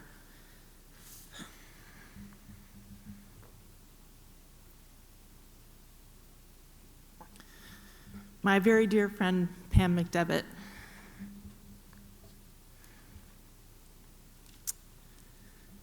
Pam was diagnosed with an aggressive form of pancreatic cancer just 8 weeks before she passed. She called me 2 days after her diagnosis, and she was all business. She said, "So you'll have to do something about me at the house. But I don't want a big photo of me up behind you when you talk about me, or ever, for that matter. And I really only want David Miranda, to do a eulogy." I think she realized when she said that she may have hurt my feelings. And she said, "Kathleen, you can say like 5 sentences, but then David, and he'll be good."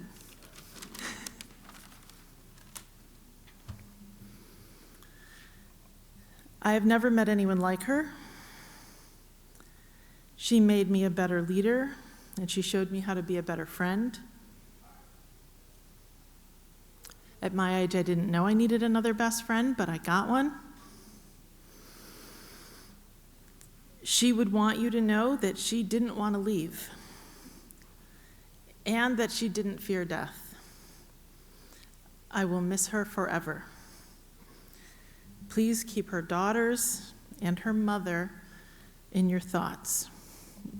And now David Miranda will say a few words about our dear friend.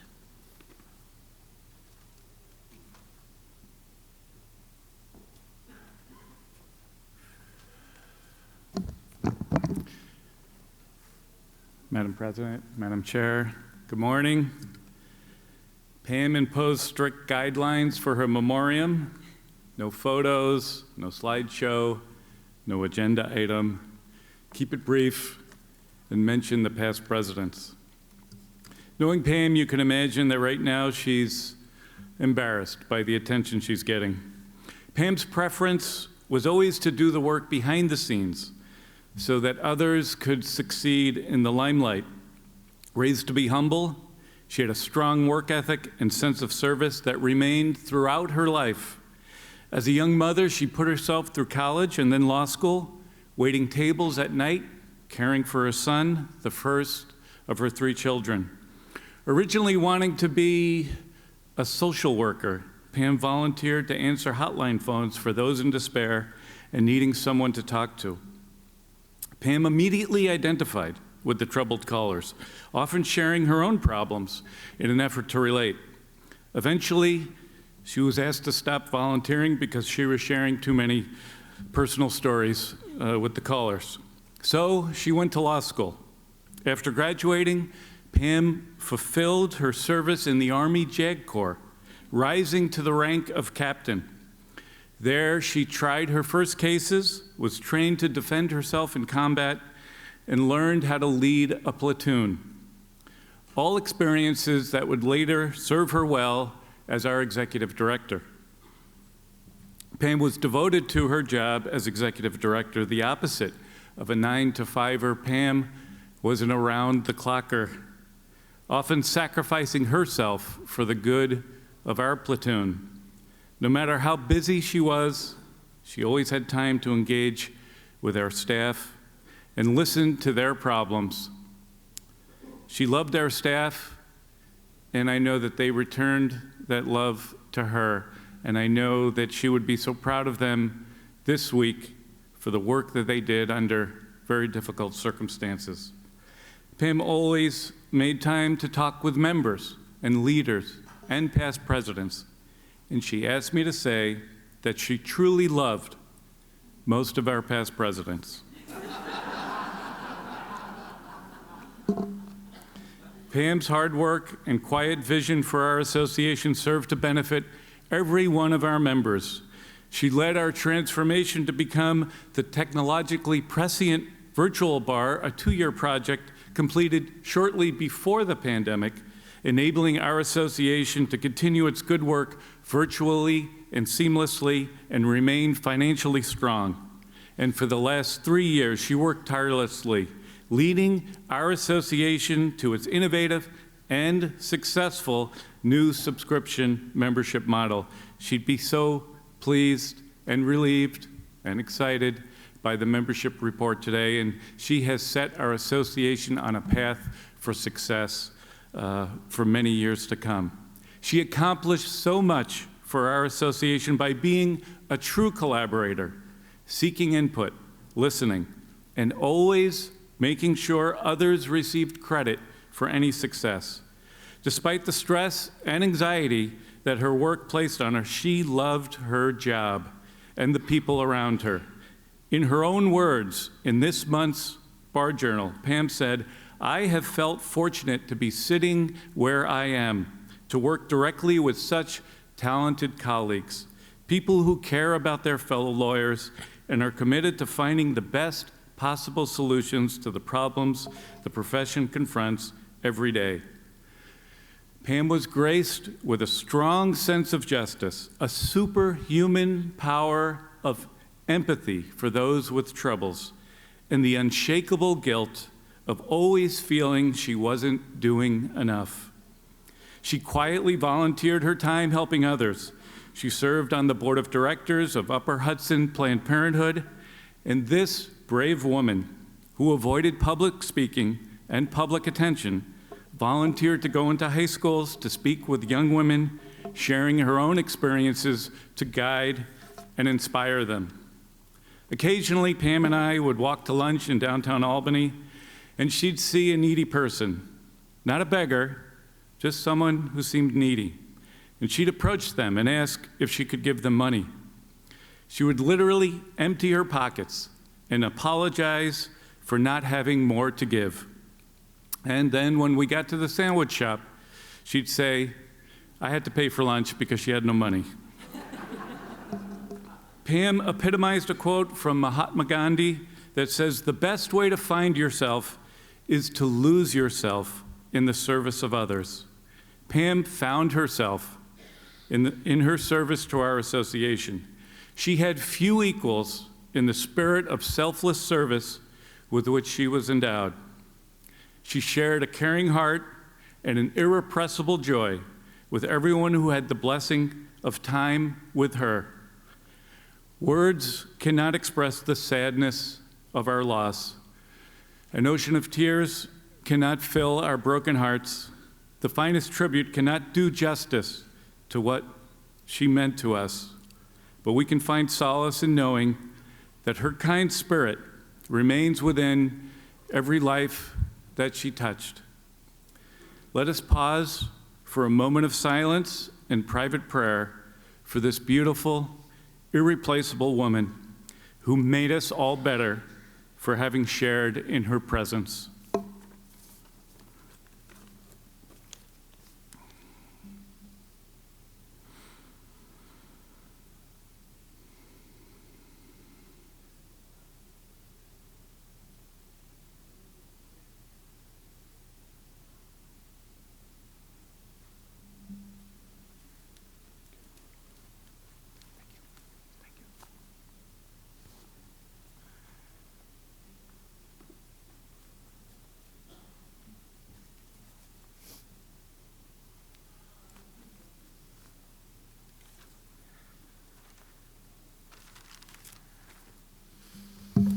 Well, she was right. He was good. Okay. It's a little anticlimactic, but I'm going to tell you about the work we've accomplished. Our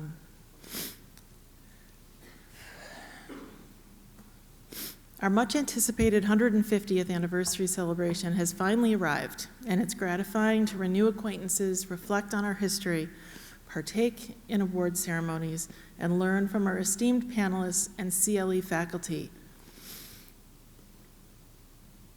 As you've heard, we can add to the celebration that for the first time in over a decade, our total members year over year is better. Our total membership not just paid membership, but our total membership is over 55,000.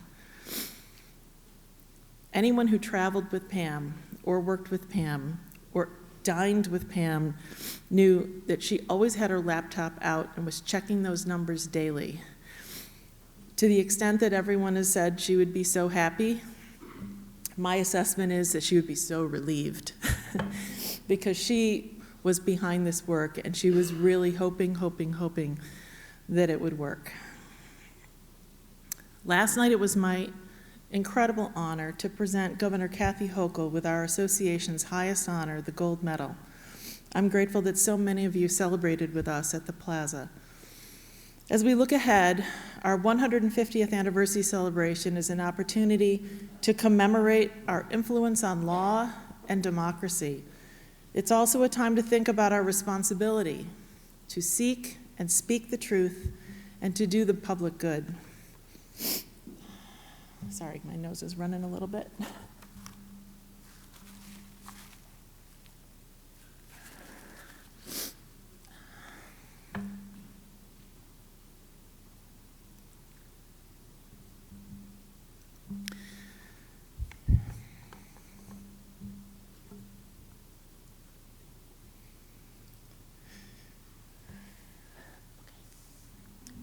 We are uniquely positioned as the largest and most prestigious state volunteer bar association in the country. We have the expertise to provide thoughtful and balanced assessments of complex issues that concern our members, our profession, and society.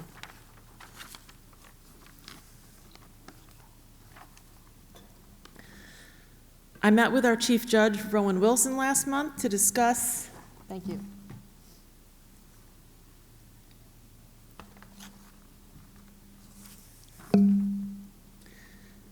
I met with Chief Judge Rowan Wilson last month to discuss and reaffirm our partnership with the judiciary. He's always generous with his time and wisdom. And I believe he's attended probably more State Bar Association events than any other chief judge. I look forward to his remarks at today's judicial section reception and luncheon. And we have so much to be proud of. Among our many accomplishments this year has been our successful advocacy for the Medical Aid in Dying Act.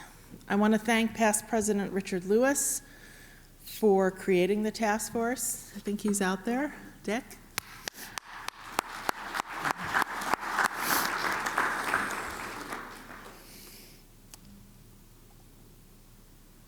I'd also like to thank immediate past president and my president, Dominic Napolitano, for supporting that effort.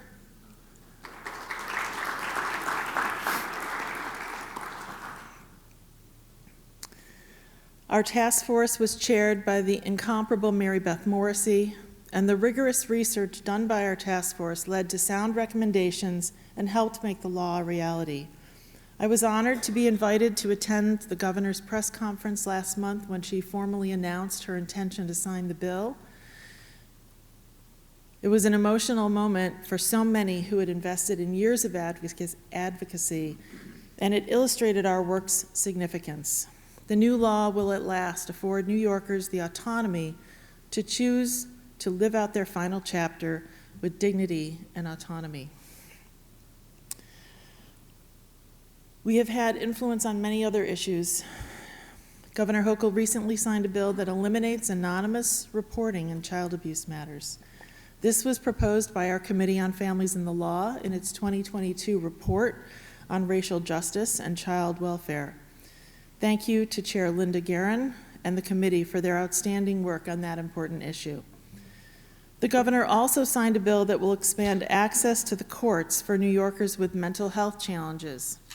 Our task force on mental health and trauma-informed representation revealed how failure to provide meaningful treatment options for people with mental illness has resulted in far too many of them being funneled into the already overburdened criminal justice system. Thank you to co-chairs Sheila Shea and Joseph Glazer and all the task force members for their work that will help vulnerable populations. These initiatives demonstrate how our expert attention and analysis of issues can prompt legislative reform and executive action. Of course, there's always more to be done. I've spoken out against the Trump administration's attacks on our institutions, including the judiciary and bar associations. Our association received national attention when I merely restated an obvious principle, that lawyers who abandon their oath to the Constitution by intentionally misrepresenting facts or law in court are subject to discipline, even if they work for the Department of Justice. In an article in Bloomberg Law, we brought early additional attention to the improper and unprecedented installation of unvetted and unconfirmed and unapproved U.S. attorneys. At our presidential summit earlier this week, we focused on the president's violations of the Constitution and the destruction and erosion of norms. We also discussed Congress's acquiescence and the Supreme Court's role.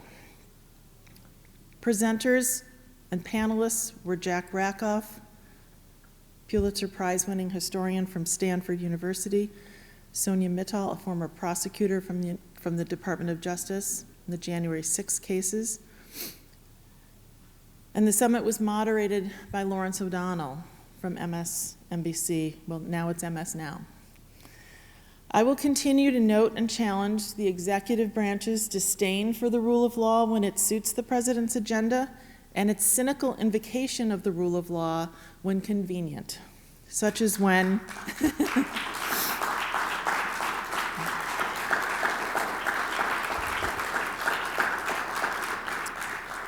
the cynical invocation of the rule of law when convenient, such as when a law enforcement purpose is the pretext to depose a foreign leader with military force so that the United States can take the oil or run the country or both. At the state level, we will continue to advocate for increase to the rate of compensation for 18B attorneys. In 2023, our lobbying helped convince state leaders to increase attorney pay in 18B cases.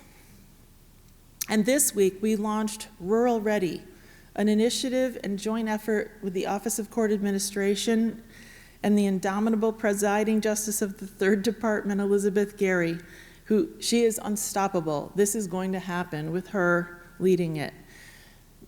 The plan is to ameliorate the impact of legal deserts in our rural counties, especially in those upstate and western New York counties. We will continue to speak out on the importance of adequate funding for civil legal aid, which stabilizes families and communities. We've also objected and will continue to advocate for a change to the onerous record-keeping requirements for attorney notaries. We're still planning our NYSBA AI platform. Later this morning, we'll hear reports and recommendations on our ongoing work in support of comprehensive nonprofit, well, earlier this morning, you heard this, comprehensive nonprofit contracting reform, public service loan forgiveness programs, the use of artificial intelligence and access to justice is still coming, and now that I have my act together, I'm just slurring my words. An informational report from on the Medical Indemnity Fund Task Force. Thank you to all the members, non-members, leaders, section chairs, and others who contributed their efforts and their time and their talent to these excellent reports.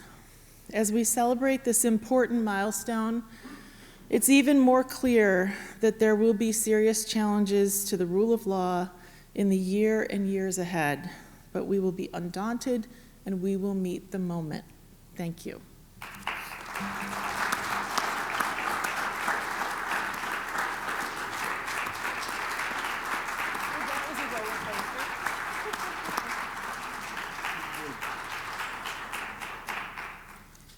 Thank you, President Sweet, for your report is received with the thanks of the House. And just to amplify what David said, Pam will be missed, but she will never be forgotten. So now let's move on to the report of the task force that Kathleen just mentioned, which is her task force on the Medical Indemnity Fund And I would like to ask Dr. Mary Beth Morrissey and the Vice Chair for the Health Law Section, Mark Ouston, to come to the stage to deliver their informational report. Thank you. It's okay, you don't have to run.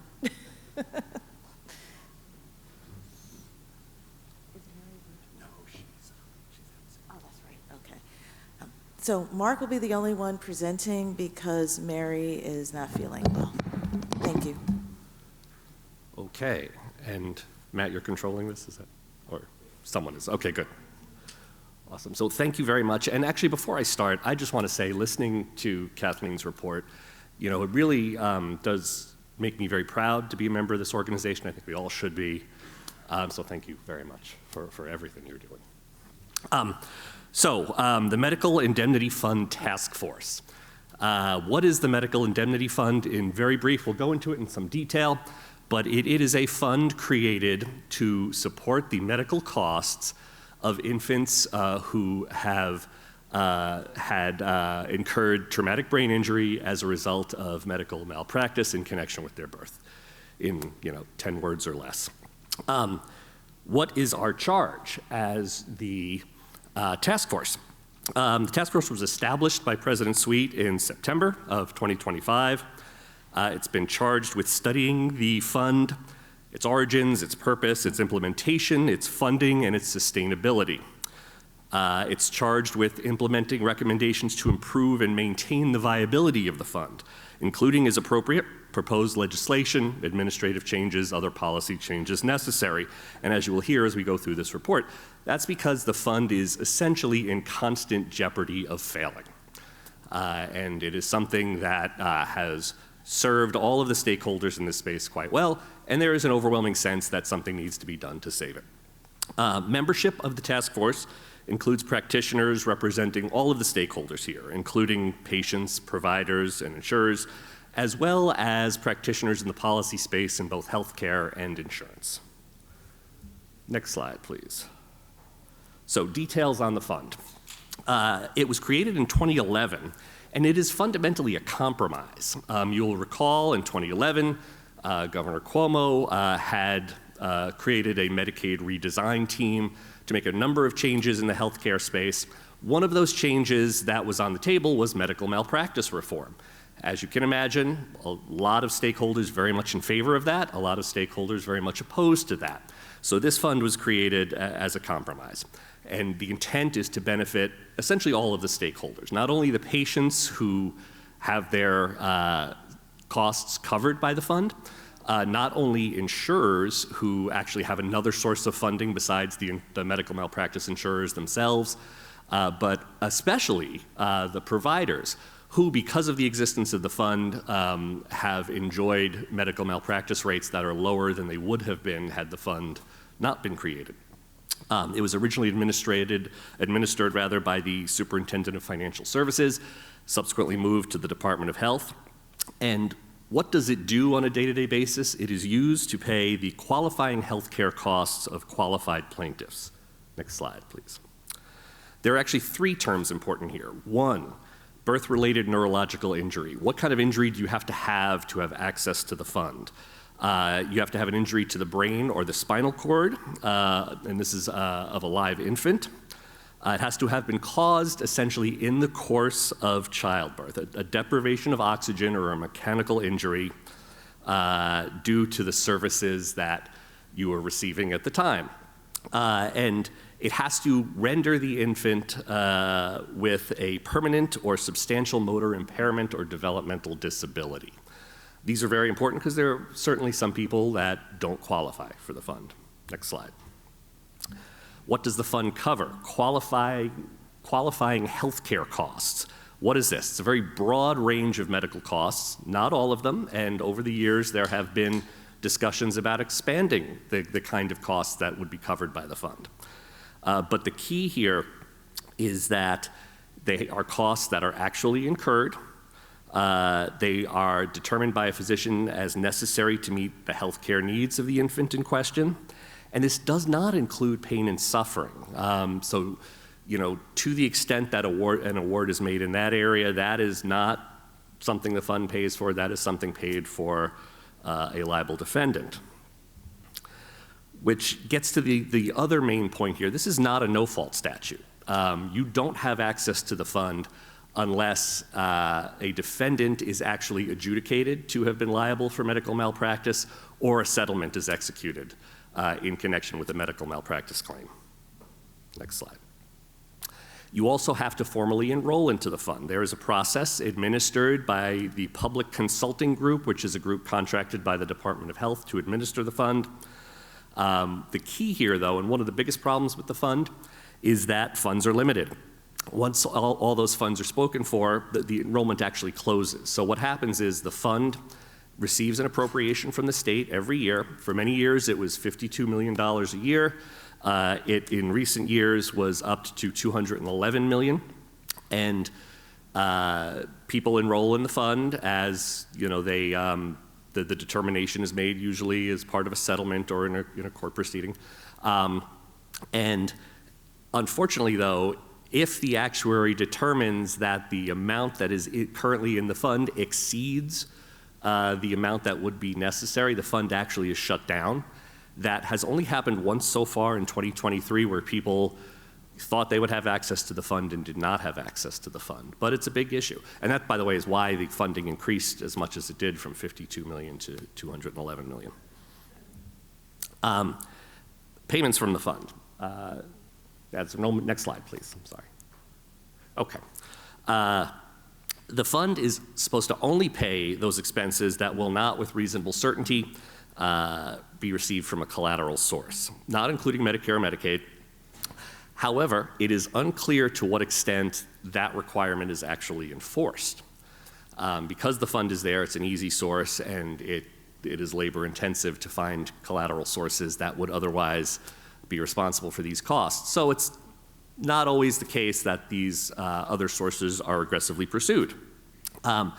Perhaps the bigger problem with funding, though, is that in 2017, they actually effectively, the legislature increased the baseline reimbursement in the fund. It always had language regarding covering usual and customary costs. However, in 2017, they defined that as the 80th percentile of charges for the particular healthcare service in the same or similar geographic area. So this 80% threshold, way higher than you usually see in situations like this. Normally you would peg it to Medicare or even Medicaid, which is even lower. And of course the problem here is, keep in mind, the funding is capped. So what happens then is you're just, for the same services, you're using up more of the fund, which is then increasing the potential for other people not to have any access to the fund at all. Next slide, please. So what are we doing about it? In October, November, and December, we spent a lot of time gathering information. We met with a number of the people involved in the creation of the fund, including representatives from the hospital community, representatives from the medical malpractice insurance community. We met with families who are participating in the fund, including families that are high users of the fund, and including a family that is not a particularly high user of the fund, who have very different experiences. And this information gathering function has led us to identify 3 subcommittees that we're dividing up into to further dig into this area and ultimately produce a report. These are committees on financing, on providers and families, and coordination of benefits. Now, what does that mean?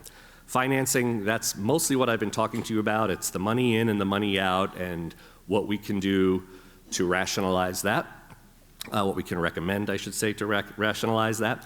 Providers and families is probably going to continue these information gathering discussions, making sure we have the full range of stakeholders providing input into what we're doing. And then the coordination of benefits group is really focusing on what happens in between the money in and the money out. You know, how is the fund administered? You know, how are the coordination of benefits function, where you have to look for collateral sources that can pay for these funds. You know, how does that work, and can that be made better? We're Still have to talk to many stakeholders here, the Department of Health, the Public Consulting Group, actually the fund's contracted actuary, Pinnacle Actuarial Resources, we still have to talk to, although much of their information is online. And we're going to continue to talk to providers, including both large and small providers, keeping in mind that when it comes to medical malpractice costs, it's the small providers that very often, one bad case can be a life or death issue for the provider itself. And then we're going to be looking to actually draft the report in March and April. That is a very ambitious schedule, but President Sweet is keeping us on track. So what will be in that report? At this point, everything is on the table. We are going to be and are examining eligibility and benefits, funding sources, reimbursement amounts, potentially stronger oversight by the Department of Health. That gets to that coordination of benefits issue, and education and training for all the stakeholders in this space to make sure people understand what the fund is and what it's not. And honestly, any other ideas that come up as we proceed, very much on the table. But it's been a lot of work so far. We have a lot of work ahead of us, but we are hoping to have a report in the very near future to be voted on by this body. Sure.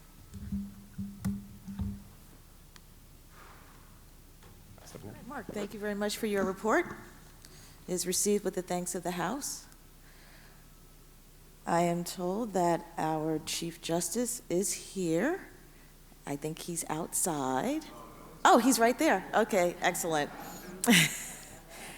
And so our next agenda item, we are honored to have remarks from our Chief Judge of the State of New York, Rowan D. Wilson.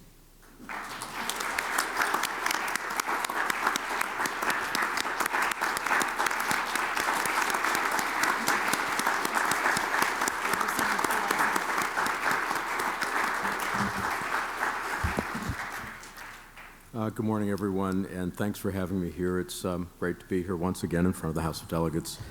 I wanted to start with just a couple of non-scripted things. First is, last evening's gala was really wonderful and befitting of the 150th anniversary of this great organization. And President Sweet, hats off to you. That was really amazing. Thank you. Really amazing. The other is to just share a brief memory of Pam. I joined the Court of Appeals in 2017, and I was at an event at the State Bar in Albany right after, I think it may have been May Day, but Law Day on May 1st, but I'm not sure what it was. But I remember being in the room there in reception and not knowing anyone. And when David said Pam went up to needy people and gave them change, she saw me, and I didn't need money, but I needed a friend. She saw I didn't know anybody there, and she came and spent maybe half an hour talking about, our pasts, our children, families, and from that experience, I knew who she was, and I knew I had a friend. And as everyone has said, we're all going to miss her. So I should also mention, when I became chief, I believe Dick Lewis was president, and approached me and said, used to be the case that the president of the association and the chief judge met quarterly, and would it be possible to reinstitute that or something like that? And I said, absolutely. I'm at your disposal whenever you want, and happily through Dominic's presidency and Kathleen's, and as we go forward, as long as I'm here, that's what we're going to do. Anytime anyone here needs me, I'm there. So, in thinking about that, though, and thinking that I'm sort of 1/3 of the way through my term as chief judge, because I will age out at the end of 2030, I thought what I might do today is to recap some of the major accomplishments that my leadership team and I have achieved so far, and some of the initiatives we're looking forward to pursuing with your assistance. I mean, many of the things we have achieved have also been with your assistance, and we and everybody in the court system is grateful for that.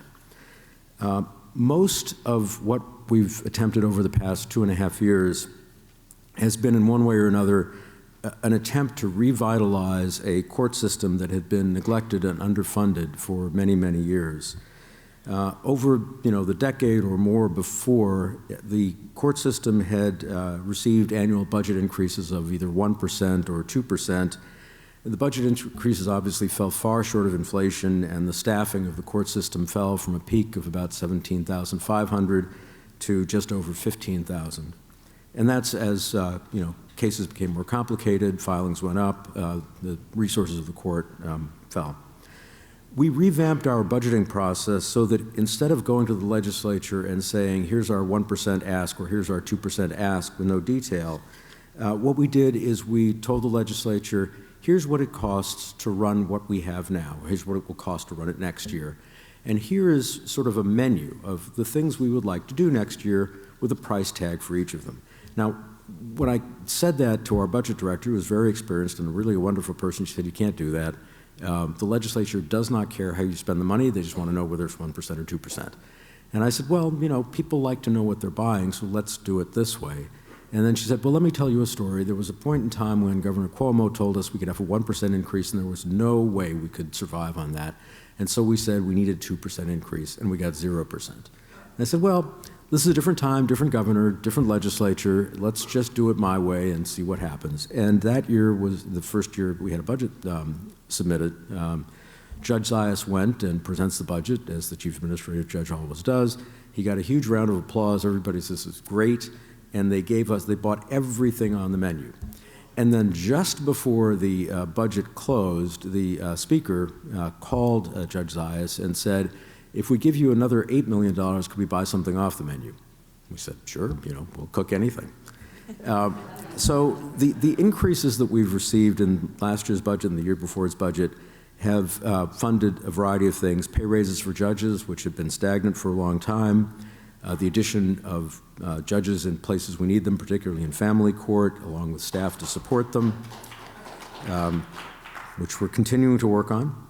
One of the things is a little bit of digression. One of the problems we're facing in family court is there are places we know we need new family court judges, and there is no space for them. And I'll get to space in a little bit when we talk about the future. No good having a judge if there's nowhere to put the judge. We've addressed the shortage of court officers by boosting our recruiting and hiring and training efforts. We've graduated historically large classes of new officers, both upstate and downstate. We just completed a upstate training facility to mirror the one downstate so that we can train classes both up and downstate instead of having to bring people from upstate to Brooklyn to train. And we are in the process, our budget proposal for this year will include funding so that we can duplicate the training staff so that we can run training simultaneously upstate and downstate and don't have to wait for the trainers to become available to have new academy classes. We've increased the overall staffing of the court to 16,765, and by the end of this year, we think we will be back up to 17,500. Our changes to the budget process have been impactful internally. We constantly spread the message that the Office of Court Administration, which had a lot of kind of nasty acronyms attached to it, to OCA. There were a lot of variants that you wouldn't want to know about. That we've said that the job of OCA and the job of the administrative function is to help the judges and court personnel do their jobs well. And we've said that over and over and over. Pretty much Judge Zayas, Judge Richardson, Judge Silvera, Judge Murphy, and I forgot somebody, Judge St. George, have said this over and over and over. And I think it is starting to take root. We also changed the way that we get ideas. We solicit ideas, formally in the summer. We ask everybody in the court system, do you have ideas about things we could be doing better, that would be things that we should ask the legislature for? We get a lot of ideas. We get a sort of 300 or so. I'd say a good 2/3 of those are actually not things that we really need to go to the legislature for, but there may be things we could do ourselves. In some cases, are things we don't want to do. But we've tried to make it very inclusive to get ideas from everywhere we might be able to help us improve the system. And we sit down, there's a big group of us that sits, we walk through these 300 or so ideas, as well as other ones that are generated from task forces and committees and commissions and from the state bar, and work through those and come up with a list of things to try and propose to the legislature, as well as other ideas that we're interested in pursuing without the need to involve the legislature. We've also tried to, other than by increasing staffing, we've tried to increase efforts to reduce backlogs and to improve the delivery of justice in other ways. The city has planned for a long time to close down Rikers Island and replace it with borough-based jails. One of the issues there, other than they're not built yet, and probably are going to be not built on schedule, is that the capacity, when they're all built, is going to be less than Rikers. And so it's very important that we do things to eliminate the backlog on the criminal side so that people don't have to be held in pretrial detention very long and they can have their trials or can plead. And we need to reduce that population in Rikers by improving the speed in which the courts dispose of criminal matters. And we have a pilot in Brooklyn that has been essentially what it is like a case management system, sort of what I would be familiar with from my civil practice, where you've got a schedule and detailed schedule, and people have to adhere to that schedule, and it gets monitored by the courts. And that's worked very well in Brooklyn. We're rolling it out to the other boroughs as well. We've also streamlined and rationalized. There were something like 65 committees and commissions and task forces when we started, and Judge St. George and his staff took almost a year to figure out what they were, whether they had term limits, who was on them, whether some of the people on them were alive or dead, which there really were a lot who were either we didn't know where they were or we knew that they weren't. But it took quite a while to sort that through, and we consolidated it from about 65 to about 30 or 32. One example is there were 5 or 6 different committees with some sort of responsibility for issues that touched on family court. We consolidated them all into a single new permanent committee on family court matters. We've also we didn't like the model where there was a single chair for any committee or commission or task force, so for the ones that didn't have co-chairs, we've always tried to have a judicial co-chair as well as somebody from the outside. Sometimes we have 3 co-chairs. That seems to work better and gives us a better handle on what's going on. When somebody gets particularly busy, one of the chairs, it doesn't slow down the work of the committee or the commission and task force. We've also tried to improve the working conditions for people, for UCS employees. When I got there purely accidentally, I learned when I was speaking with the president of the Court Attorneys Union that nobody in the system had paid parental care, which, coming from the private sector, I just thought was unfathomable. And so we implemented that for all UCS employees. We also have started a hybrid program for 1 or 2 days a week for certain classes of people who can work remotely. It's been successful. There are obviously people like court officers who can't work remotely, but that doesn't mean that people who can do their jobs effectively can't be given some additional flexibility. And we're experimenting with other ways to give people more flexibility. For example, a 4-day work week with longer schedules might work for court officers in some places, particularly where we want to keep courts open a little bit later in the evening. We completely overhauled our PR function. We created a communications department headed by a Pulitzer Prize-winning journalist. We've employed a bunch of other people there.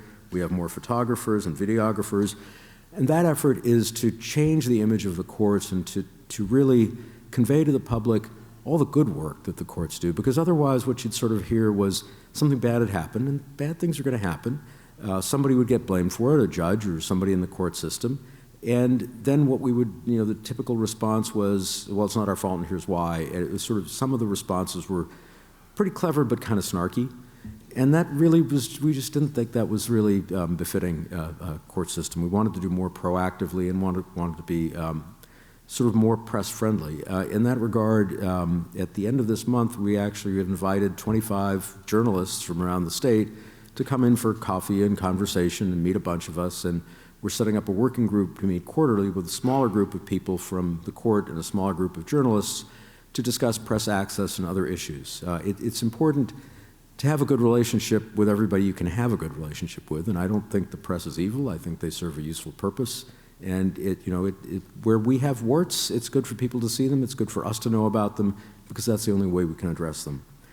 We've also expanded our Inspector General's office so that complaints can be investigated quickly and accurately.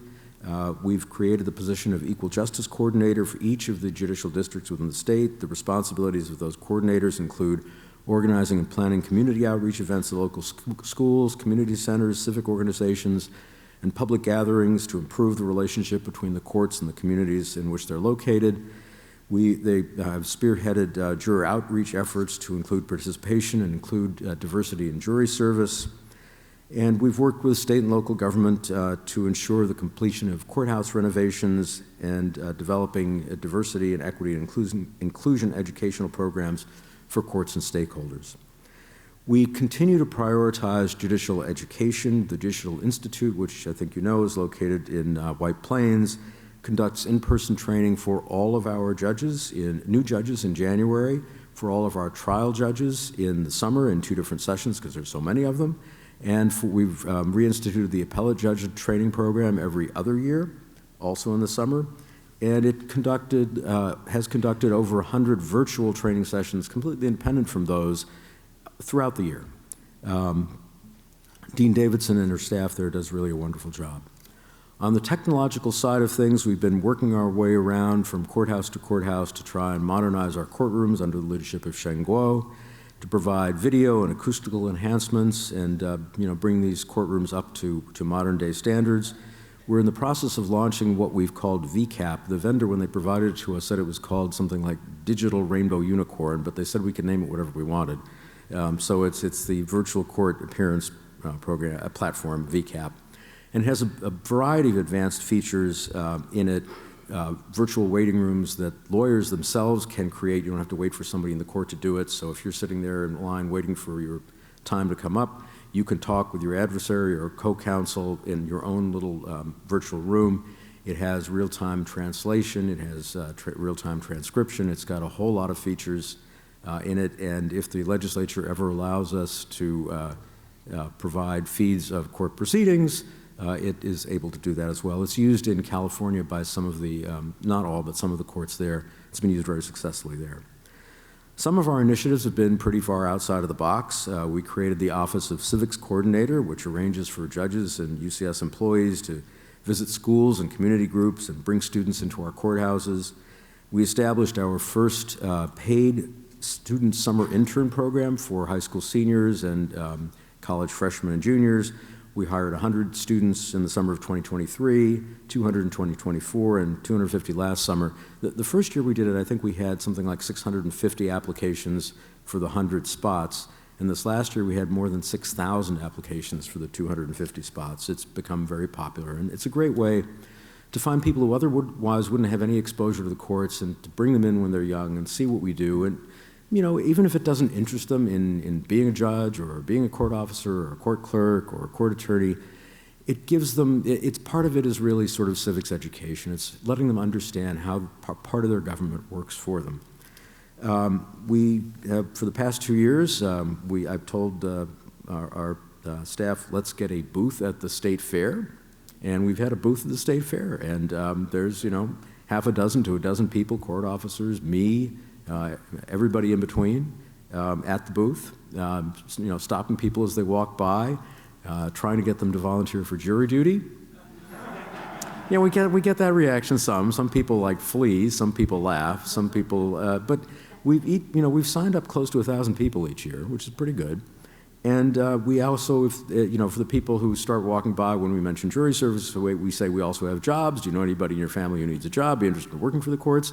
And some people sort of turn around and come back. We've also signed up, I think, sort of 600-700 people each of the years to to be court officers. Now, I don't know what the follow-through on that is, but they at least sit there and complete the application. We have tablets and we have paper and computers, and it's more really of an outreach effort to the public, sort of the same way that revamping the communications department and creating the civics engagement offices. It's a way of trying to let people know we're here, what we do, and get them to understand a bit of their government a little bit better than they do. You heard about the Rural Pathways program, and PJ Gary is getting one of the awards at the judicial section. And when I heard President Sweet say indomitable, I was like, oh, that was the word I was looking for when I was writing my remarks for that. And she's working on a new program called Rural Pathways to provide stipends to law students who spend a summer in a rural area, much like the Pro Bono Scholars Program is the way she envisions it, that you could complete your law school in 2.5 years, and then you'd have a placement in a rural area where you'd be working in a legal capacity, actually doing real work in a rural area where we need to kind of sort of repopulate lawyers. I wanted then to turn, as I said, to a few of our aspirations for the coming year or two and some of the major challenges we face. I alluded a little bit to our biggest single problem, which exists throughout the state, which is facilities, it's space. Some of you, I'm sure, know we don't own any of the courthouses in which we sit. The state doesn't own them. It's the local towns and counties and cities that own the courthouses. The only one we do own is the Court of Appeals building in Albany, which looks spectacular and serves our purpose as well and is really well maintained. In the other ones, we're tenants, and with any tenant, it's really difficult to get your landlord to do things, and which is not to minimize the cost involved. I mean, part of it is, again, just as the court system has been neglected for many years in terms of its funding and resources, personnel resources, the buildings haven't been maintained, and that's not any particular politician's fault. This is sort of municipalities, counties have other priorities. But when you go around the state, we actually did this, we had Judge St. George get a team of people to go to every single courthouse in the state it took a little bit more than a year, to catalog, is there sufficient amount of space? Are there problems with the space? Are there renovations to be made? Are there leaking roofs? Are there busted pipes? And there's a whole, rodent infestations, there's a whole range of problems. It's all cataloged. We also updated it recently. And then one of the things that we discovered, I guess is probably the right way to say it, is that there was an entity called the Capital Facilities Review Board that had been sort of forgotten, and it's composed of representatives from the court system, the comptroller, and the legislature, and the governor. It's got appointees from each. And it actually has the power when a locality doesn't provide suitable court facilities to direct the comptroller to withhold state money from that municipality. And we have revived the board. We presented a bunch of things to it, and we, in one case, have directed the comptroller to withhold money. And we're now getting some traction in terms of an agreement to fix the facilities there. I think of it sort of as a warning shot across the bow for others that, where things are falling apart, where, some of you also maybe have seen the little jury service video I did when I was called for jury service, and I went in, and it's on the court website. So, I was called in Manhattan, and I, went into the men's restroom. It's terrible. And the public shouldn't have to endure that. It doesn't have to be spectacular or fancy or anything, but it's, I hope the women's room is better. So we're working to address those, but this is a big challenge. It's not something that I think in the remaining 2/3 of my tenure as chief is going to be solved, but it's something that we can start to tackle and start making some inroads into. There's a piece of pending legislation that's been vetoed a couple times by the governor for understandable reasons, but that would repeal the so-called death gamble, and the judicial associations are really very this is sort of one of their top priorities. When judges become somewhat older and they worry about their pensions, the way the system works is if you die on the bench, you get much less than if you retire. And so every year we've got, some number of judges, more than a handful, who don't take that gamble. They retire, and they're people are experienced, we'd like to keep them, but they just can't bear that risk. And we also every year have maybe a judge, or occasionally two, who takes the gamble and loses the gamble. And it's really very painful for their survivors. So we're, if that is legislation that we can't get through, then we have to think creatively about other ways, and there's a few that we're thinking about to try and ameliorate that situation. But that would do a lot to boost morale among our judges, particularly our judges who are getting a bit older, and we'll see where we can get. We could fund it entirely ourselves if the legislation were passed. There would be a one-time charge of about $5 million, and the annual cost is estimated at about $250,000, which really is a pretty small amount when you consider the level of talent that we're losing each year.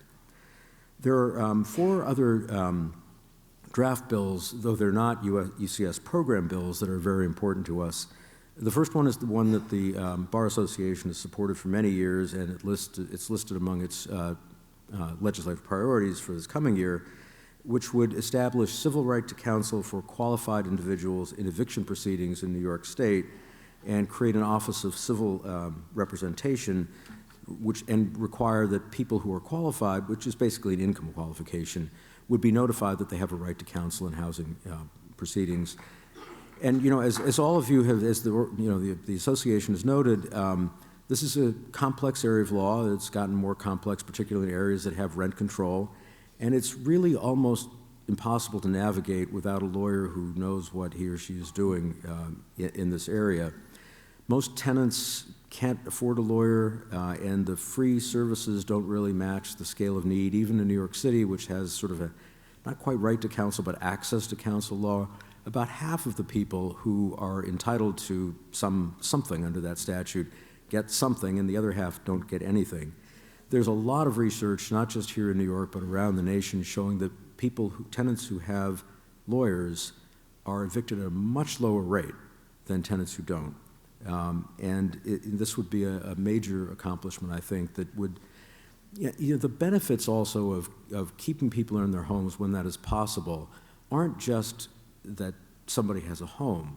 It's if it's a family, the student, the children aren't dislocated from the school that they're in. If people have jobs, their commutes aren't different from what they were before. They don't have to find a new job. And many of those things then work their way into other kinds of social ills. So housing, and I know that this was one of the things in the governor's state of the state, housing is very important, stability of housing. And the legislation that you're pursuing is important to us and I think important to the people of the state. Another one of your legislative priorities is also, I think, maybe even more important, which is pay parity for legal service providers. And that really goes beyond 18B lawyers. And let me explain at least my view about that. It was a terrible thing that the 18B pay stayed at essentially $75 an hour for a couple decades. I mean, you can't pay a lawyer that and expect a lawyer to survive. And what happened is people left the panels, and also people got older, even if they didn't leave the panels, and left because of retirement, not because of pay. And then when you increase the 18B rate, which was a great thing, it does pay the people who are on the panels, at least the ability to make a living, but the panels have been depleted. And then where did the panels come from? Well, the panels came from people who were at the institutional providers, largely, and then hung up a shingle, did a variety of work, but had gotten the training in family law, had gotten the training in criminal defense, and knew how to do that work. And when you don't pay the institutional providers, and by pay parity, I don't mean to pay them what people at my law firm, old law firm, are getting paid. I don't mean anything like that. Just what the district attorney employees are getting, lawyers are getting paid, what corporation counsel lawyers are getting paid, what county attorney lawyers are getting paid. And it's not just the salary, it's also the pension, because the pension is something that keeps people in their jobs when they otherwise might look for a job that has a pension. The problem that the institutional defenders are having now, institutional providers are having now, is churn. It's not that they can't attract people, it's that they can't retain people. And it's a combination of the salary and the pension.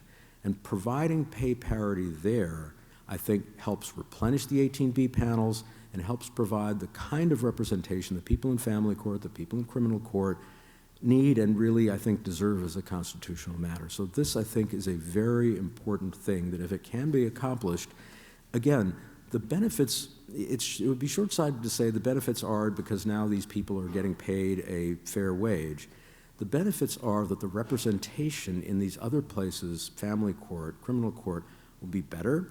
The results for the people involved in the system will be better. People who, as you heard, need mental health treatment instead of incarceration can be found and identified and represented properly and put into those programs.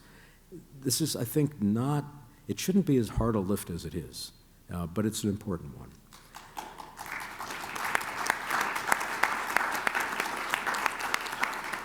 The other two pending bills that the Unified Court System vigorously supports are the Treatment Court Expansion Act and the Second Look Act. The former, as the name I think pretty clearly suggests, would allow us to divert more people into treatment instead of into the prison system. But, and this is an important caveat, it isn't going to work. It's going to be a disaster unless the state provides the ancillary services to which to divert people. And that's not a court resource, that's an outside resource that the state has to provide. And if all you get is legislation entitling people who need treatment to be diverted, and there's nowhere to divert them to, the program will look as if it failed. And so this is really a two-pronged effort. It isn't just to get that legislation passed, but it's to make sure that, and you know, particularly in rural areas, this is a challenge because there aren't, you know, in many places the nearest provider is 30 miles away, 40 miles away, 50 miles away, and you know, many people who need treatment don't have transportation. There isn't public transportation in many of these areas, so this is a real challenge to do this the right way. But it's important to do it the right way instead of doing it the wrong way and having it appear that the whole concept has failed. And you know, the Second Look Act has really sort of the same feature to it, which is that there are people who are in, I've met many of them. I go to prisons, I talk to people who've been in there 20 years, 25 years, who've been in there since they were 18 years old, who did something really awful, I mean, really horrible. But they're not the same person that they were then. And when you talk to them and you hear what they've been doing, and some of them now have master's degrees, some have PhDs, many have college degrees, you can see that they've become a different person. You can see that they're not a threat, and we're paying a lot of money to incarcerate them. But again, the important thing is that if the Second Look Act is passed, there have to be the resources to support these people when they reenter. I mean, it's hard to imagine what it would be like if you've been incarcerated for 25 years from age 18 and you're now just dumped on the street. That's not a recipe for success, and were the legislation to work that way, it would fail. So again, there are ancillary resources the state needs to provide if that legislation is going to be successful, and we're working pretty hard on both of those with the legislature to make sure all the necessary pieces are in place. That really, I think, lets you know what we've gotten to so far and where we're trying to go, and we are grateful, extraordinarily grateful for your partnership and assistance with these and other matters. And as I said when I started, my door, the entire leadership team's door is always open to any of you. Thank you all very much. Thank you so much. That was great.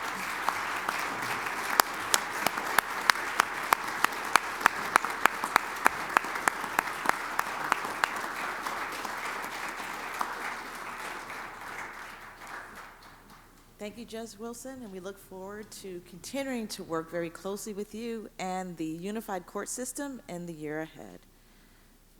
And we also have another guest who will be joining us on the stage, the president of the American Bar Association, Michelle Banky. And so I have the honor of welcoming her to the stage, who's going to present a resolution to us. President Banky.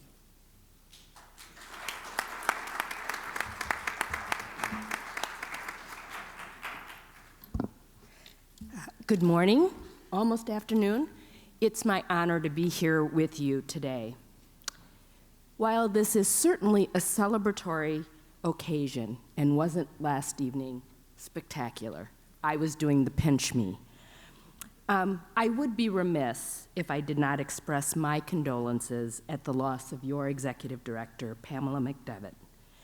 Pam had a long and fabulous career with the ABA before the New York State Bar Association, so we too are grieving her loss.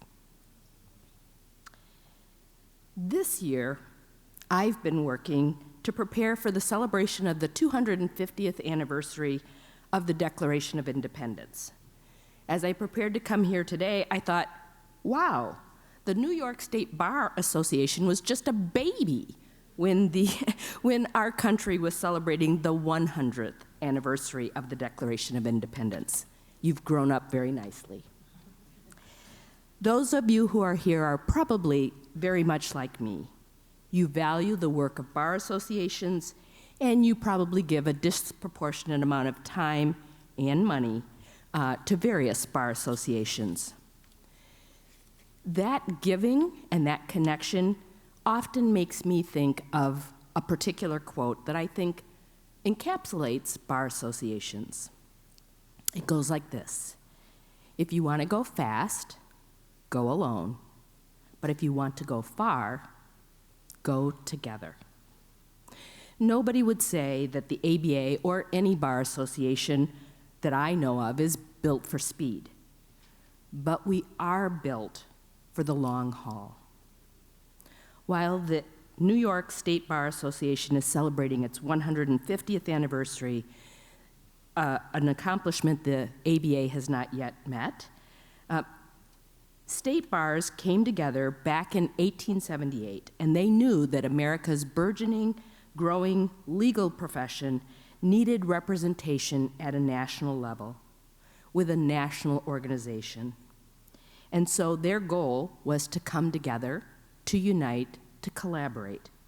They met in Sarasota Springs, New York, 147 years ago, and from that, the American Bar Association was born. These bar association leaders knew the point wasn't to go fast. The point was to go far. Bar associations exemplified the power of what we can and what we do together. Bar associations demonstrate the power of community. Bar associations make strong lawyers. And strong lawyers, I submit, make for a strong defense of the rule of law and strong communities. So, working together within our bar associations allows us to improve our laws and our legal policy. It allows us to work together and to improve our practices and our profession. And it allows us to defend our fair and impartial judiciary. It also allows us to ensure that we are doing our part to help the public understand what the rule of law is and what it means to them each and every day. So with that, I'd like to extend a message and congratulations on behalf of the American Bar Association on this, the occasion of your 150th anniversary. Whereas the New York State Bar Association was founded in 1876 and has served as a pillar of the legal profession in the state of New York for 150 years. Whereas the state of New York played a foundational role when the ABA was established in 1878 in Sarasota Springs. Whereas the New York State Bar Association has consistently demonstrated an enduring commitment to promoting the rule of law, advancing access to justice, supporting rigorous legal education, and upholding the highest standards of professionalism and ethics in the practice of law. And whereas the New York State Bar Association has fostered a strong, vibrant, and inclusive legal community through its support of lawyers, judges, law students, and legal professionals across New York, and has provided leadership on issues of national and regional importance. Whereas many of the individual members of the New York State Bar Association have offered their leadership to the profession more broadly and to the ABA specifically. Whereas the New York State Bar Association has been a valued partner for the ABA, contributing to the advancement of the legal profession and the improvement of administration of justice throughout the United States. And whereas this milestone anniversary of the New York State Bar Association is a momentous occasion that amplifies its rich history, many accomplishments, and continued dedication to serving the legal community and the public. Now, therefore, be it resolved that the American Bar Association honors the New York State Bar Association on the occasion of its 150th anniversary, and be it further resolved that the ABA expresses its deep appreciation for the New York State Bar Association's leadership, service, partnership, and extends its congratulations and best wishes for continued success. This resolution was adopted by the American Bar Association Board of Governors and is presented to the New York State Bar Association on the 16th day of January 2026. Thank you so much. Thank you. Congratulations.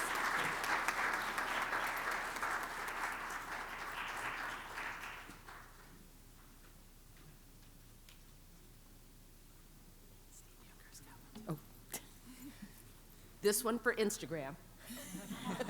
Be sure to like it. Thank you so much. Thank you so much, President Banky. We will now return to our agenda, and we have one more item that requires us to make a decision. This is the presentation and the report and recommendation of the Committee on Legal Aid on Artificial Intelligence and Access to Justice. It's one of the reports that President Sweet referenced in her report. And so now I ask, yep, on that side, Rez, to come to the stage. Considering our timing is getting shorter, I have asked the next two presenters to shorten their comments so that we can remain on time for our end date or end time. Thank you. Hi. Hello, hi, everyone. It is an honor to be speaking to everyone. I will be shorter, the way that Taya said, just to keep everyone on time. So I appreciate everyone. My name is Razwanul Islam. You can call me Rez. I'm the Deputy Executive Director at Legal Services of Long Island, the largest provider of free civil legal services in that community. And I am the co-chair of the President's Committee on Access to Justice. I was in the House up until last June when I had to cycle off, but I'm excited, hopefully, to one day be in the House again in the future. And I thank everyone for listening to me today. Let's see. How do I do this? Oh, it goes on its own. Can we go to the next slide?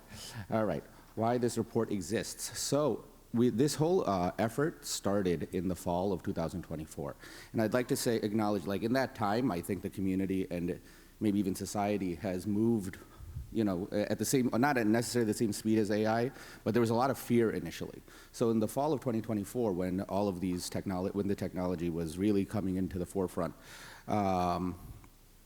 there was some resistance, there was some confusion, uncertainty about how to use it. So we want to investigate and draft a report about and really look into how AI should be utilized to help access to justice. And there are, to make sure that we're engaging with responsibly and to ensure that our communities are not harmed by it. Next slide. So, I didn't want to leave this to the end. So the primary recommendations are that we engage with it responsibly by creating guardrails. We have to make it. We all have to acknowledge that AI is, not going anywhere. We have to understand that we have to learn how to use it. So, as a community, we made the recommendation that we need to create the policies to help shape it and create the guardrails. We needed to provide staff with training, and we needed to help identify the tools so that people could use it more effectively, and that we use it without fear, and that and we make sure that everyone knows how to use it. Next slide. So this is how the committee, this is how the report was informed by the committee. But before I get to that, or maybe, let me see, since I have to skip around. Well, I can talk about how the report was informed first. So the report was informed primarily by a survey of the community. It was sent out to about 700 civil legal services practitioners, paralegals, attorneys, and administrators. And we had about 200 responses. And so part of the report is giving the survey findings, and then in May we held a hearing with 10 panelists from across the community, people from the National Center for State Courts, private practice, big law, civil legal services practitioners, and other experts in the field. And it was utilizing these two data sets that we had findings and created the recommendations. I do want to acknowledge Lisa Colpois from the program in Illinois. She's a consultant for the IOLA program there. She had a survey that she gave to her community, and we kind of just adopted and adapted for our use. And it was an excellent survey. And one thing that I found really interesting, got me more confident in polling generally, was the fact that since it was the same questions, it was similar results. It was very interesting that a similar group of cohorts at different times could have similar results. Next slide, please. So the report was approved by the committee in October. After the report was approved, we reached out to the community. We made sure that we were engaging with different committees, different organizations. We shared the report with 12 committees, and we got follow-up messages from 8 committees, and we had comments and letters of support from 4 committees. We also had a letter of support, a strong one, from the Legal Aid Society of Westchester County, and Claire Dengen and Cheryl Wallach were able to provide really strong letters of support. And there's also AI policy. There's AI policy that's being used as a model in the back. I redacted at their request, but I wanted to acknowledge that it did come from their organization, and also another one from Nick Rangel, who's on the executive committee from Legal Aid Society of Northeastern New York. So there's 2 samples in the back to help people create a policy and not necessarily have to go and pay for one. The support, during the comments period, there was some comments that we wanted to try to adopt and adapt. I have 2 minutes left. I'm going to go quicker. So there were some comments that we wanted to make sure that were incorporated. So the Committee on Disability Rights pointed to a city bar report, so we incorporated the recommendations of that group. And also, when the report was approved, the PCAJ asked that we look at what the court, right around that same time, the court had released their interim policy on AI. And what was very striking, and what you'll see, it's in the report, is that they're very similar, the suggestions and the recommendations that we're making. It's similar to what the court's doing, and it's similar to what we believe our community should be doing, which is engaging with it responsibly, creating the guardrails, providing the training, creating the policies. Next slide. Oh, well, we're at the end, I think. So I'm going to skip ahead to the end, which is just reinforcing the recommendations that were made initially.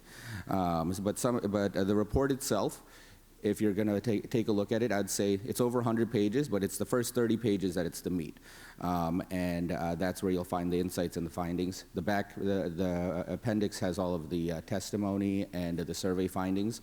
It has the data sets from New York and from Illinois, just so you can compare and see that maybe, I don't think I embellished, but they're very similar. I think that's everything. And I'd also like to thank Taya, who's been super helpful in helping me understand this whole process, because it's the first time I'm speaking to you guys in this capacity. So thank you. All right. Thank you, Rez, for the abbreviated version. And to let you know, the executive committee did endorse this report for favorable action by the House. So now I'm going to ask for the virtual poll to be open, but don't vote yet. Is there a motion on the floor to approve the report and recommendation of the Artificial Intelligence and Access to Justice report? Is there a second? Thank you. Is there any discussion? The folks on the phone are kind of giving us an indication. I don't see anyone on the floor. Is there anyone on the phone who wants to speak? No? Okay, great. All right, so since the voting has already proceeded virtually, let's take the voice vote in the room. All those in favor of the report and recommendations, please say aye. Aye. All those opposed, say nay. Any abstentions, please email them to Melissa. Based on the voice vote and what I see on the screen, the motion carries. Thank you very much, Rez. Thank you, guys. Thank you, everyone. All right, and now we have our final report, and this is from the chair of the Local and State Government section, Adam Weckstein, and he's going to tell us a little bit about what his section is doing, which is continuing the reports that we've been receiving from the sections during the course of the year. Adam. Hi, good afternoon. How are you? And I will keep it short. When I was asked to come here, they didn't tell me that the chief judge and the president of the ABA would go before me.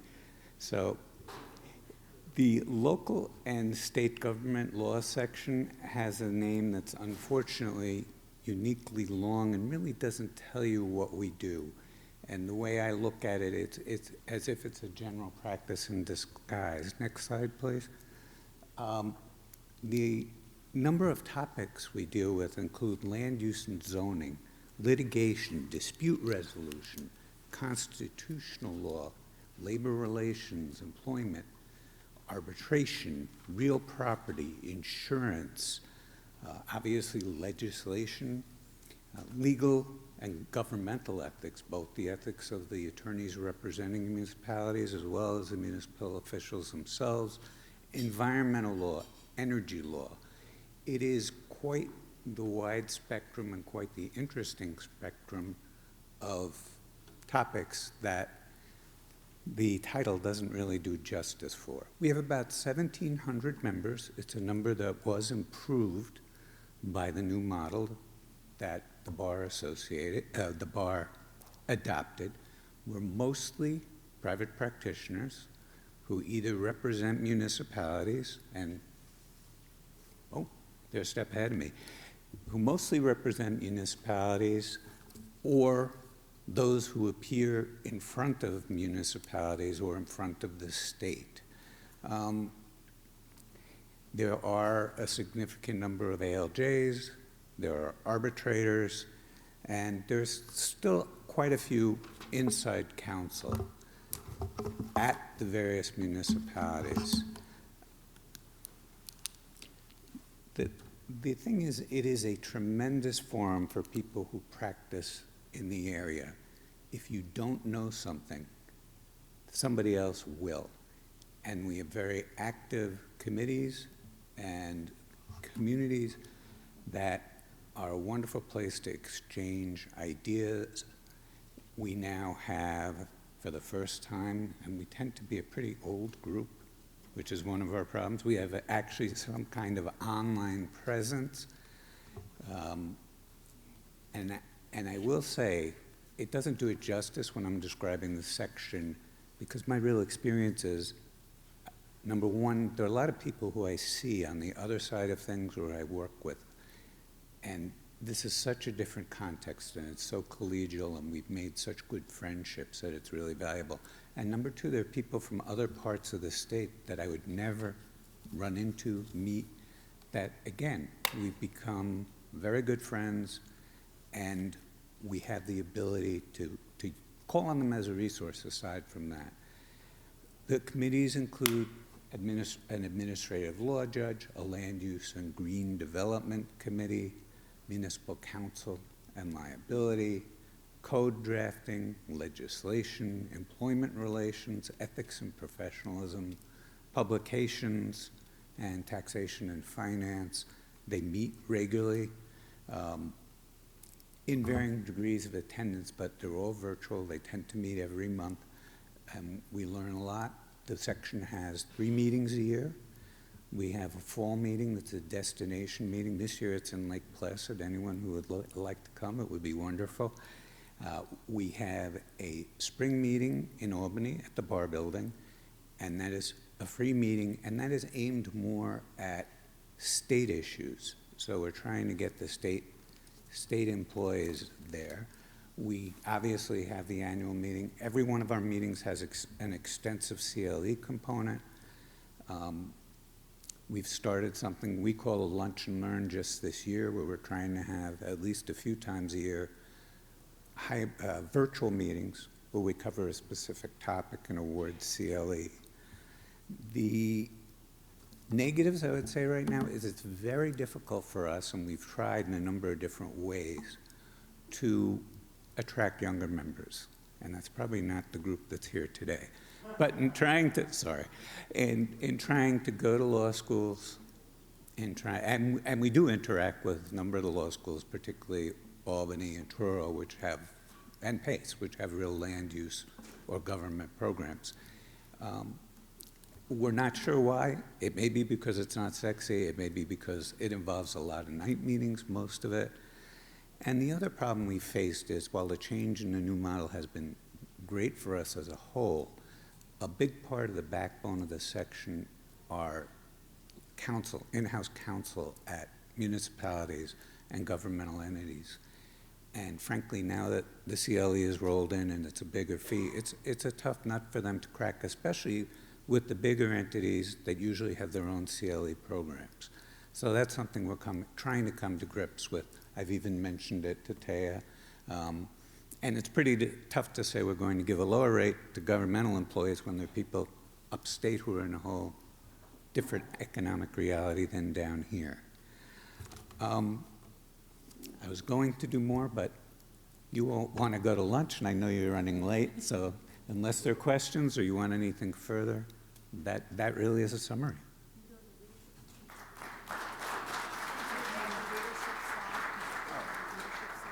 Okay, I'm sorry. The current leadership of the section we have, I'm the chair. I'll be rotating off in June.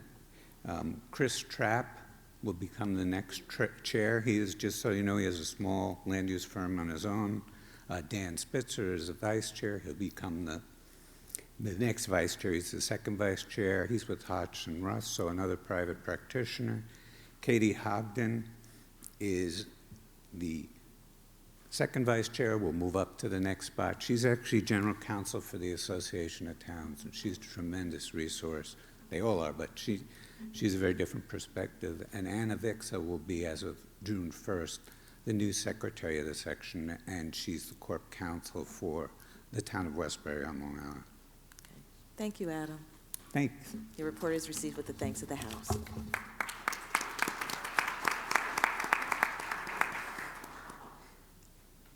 We are going to end on time. I have 2 more things to say. So first, as far as administrative items are concerned, we are going to have a spring Conference of Bar Leaders meeting. It is going to be in April in the northern part of the state. And so we will be having some conversations with the committee, and we'll let the House members know where it's going to be in case you'd like to participate. And then the last piece, before we get to adjournment, there was no new business. Nothing was submitted on January 14th to appear on the agenda under the new business agenda item, so there is no new business. And so it's 12:15. The time and place of our next meeting is going to be Saturday, April 11th. Thank you, because my script is not updated. And it is remote. It is not hybrid. It is a completely remote meeting. All right, so with that being said, do I hear a motion to adjourn? All those in favor? 12:16. Enjoy your lunch. See you later on this year.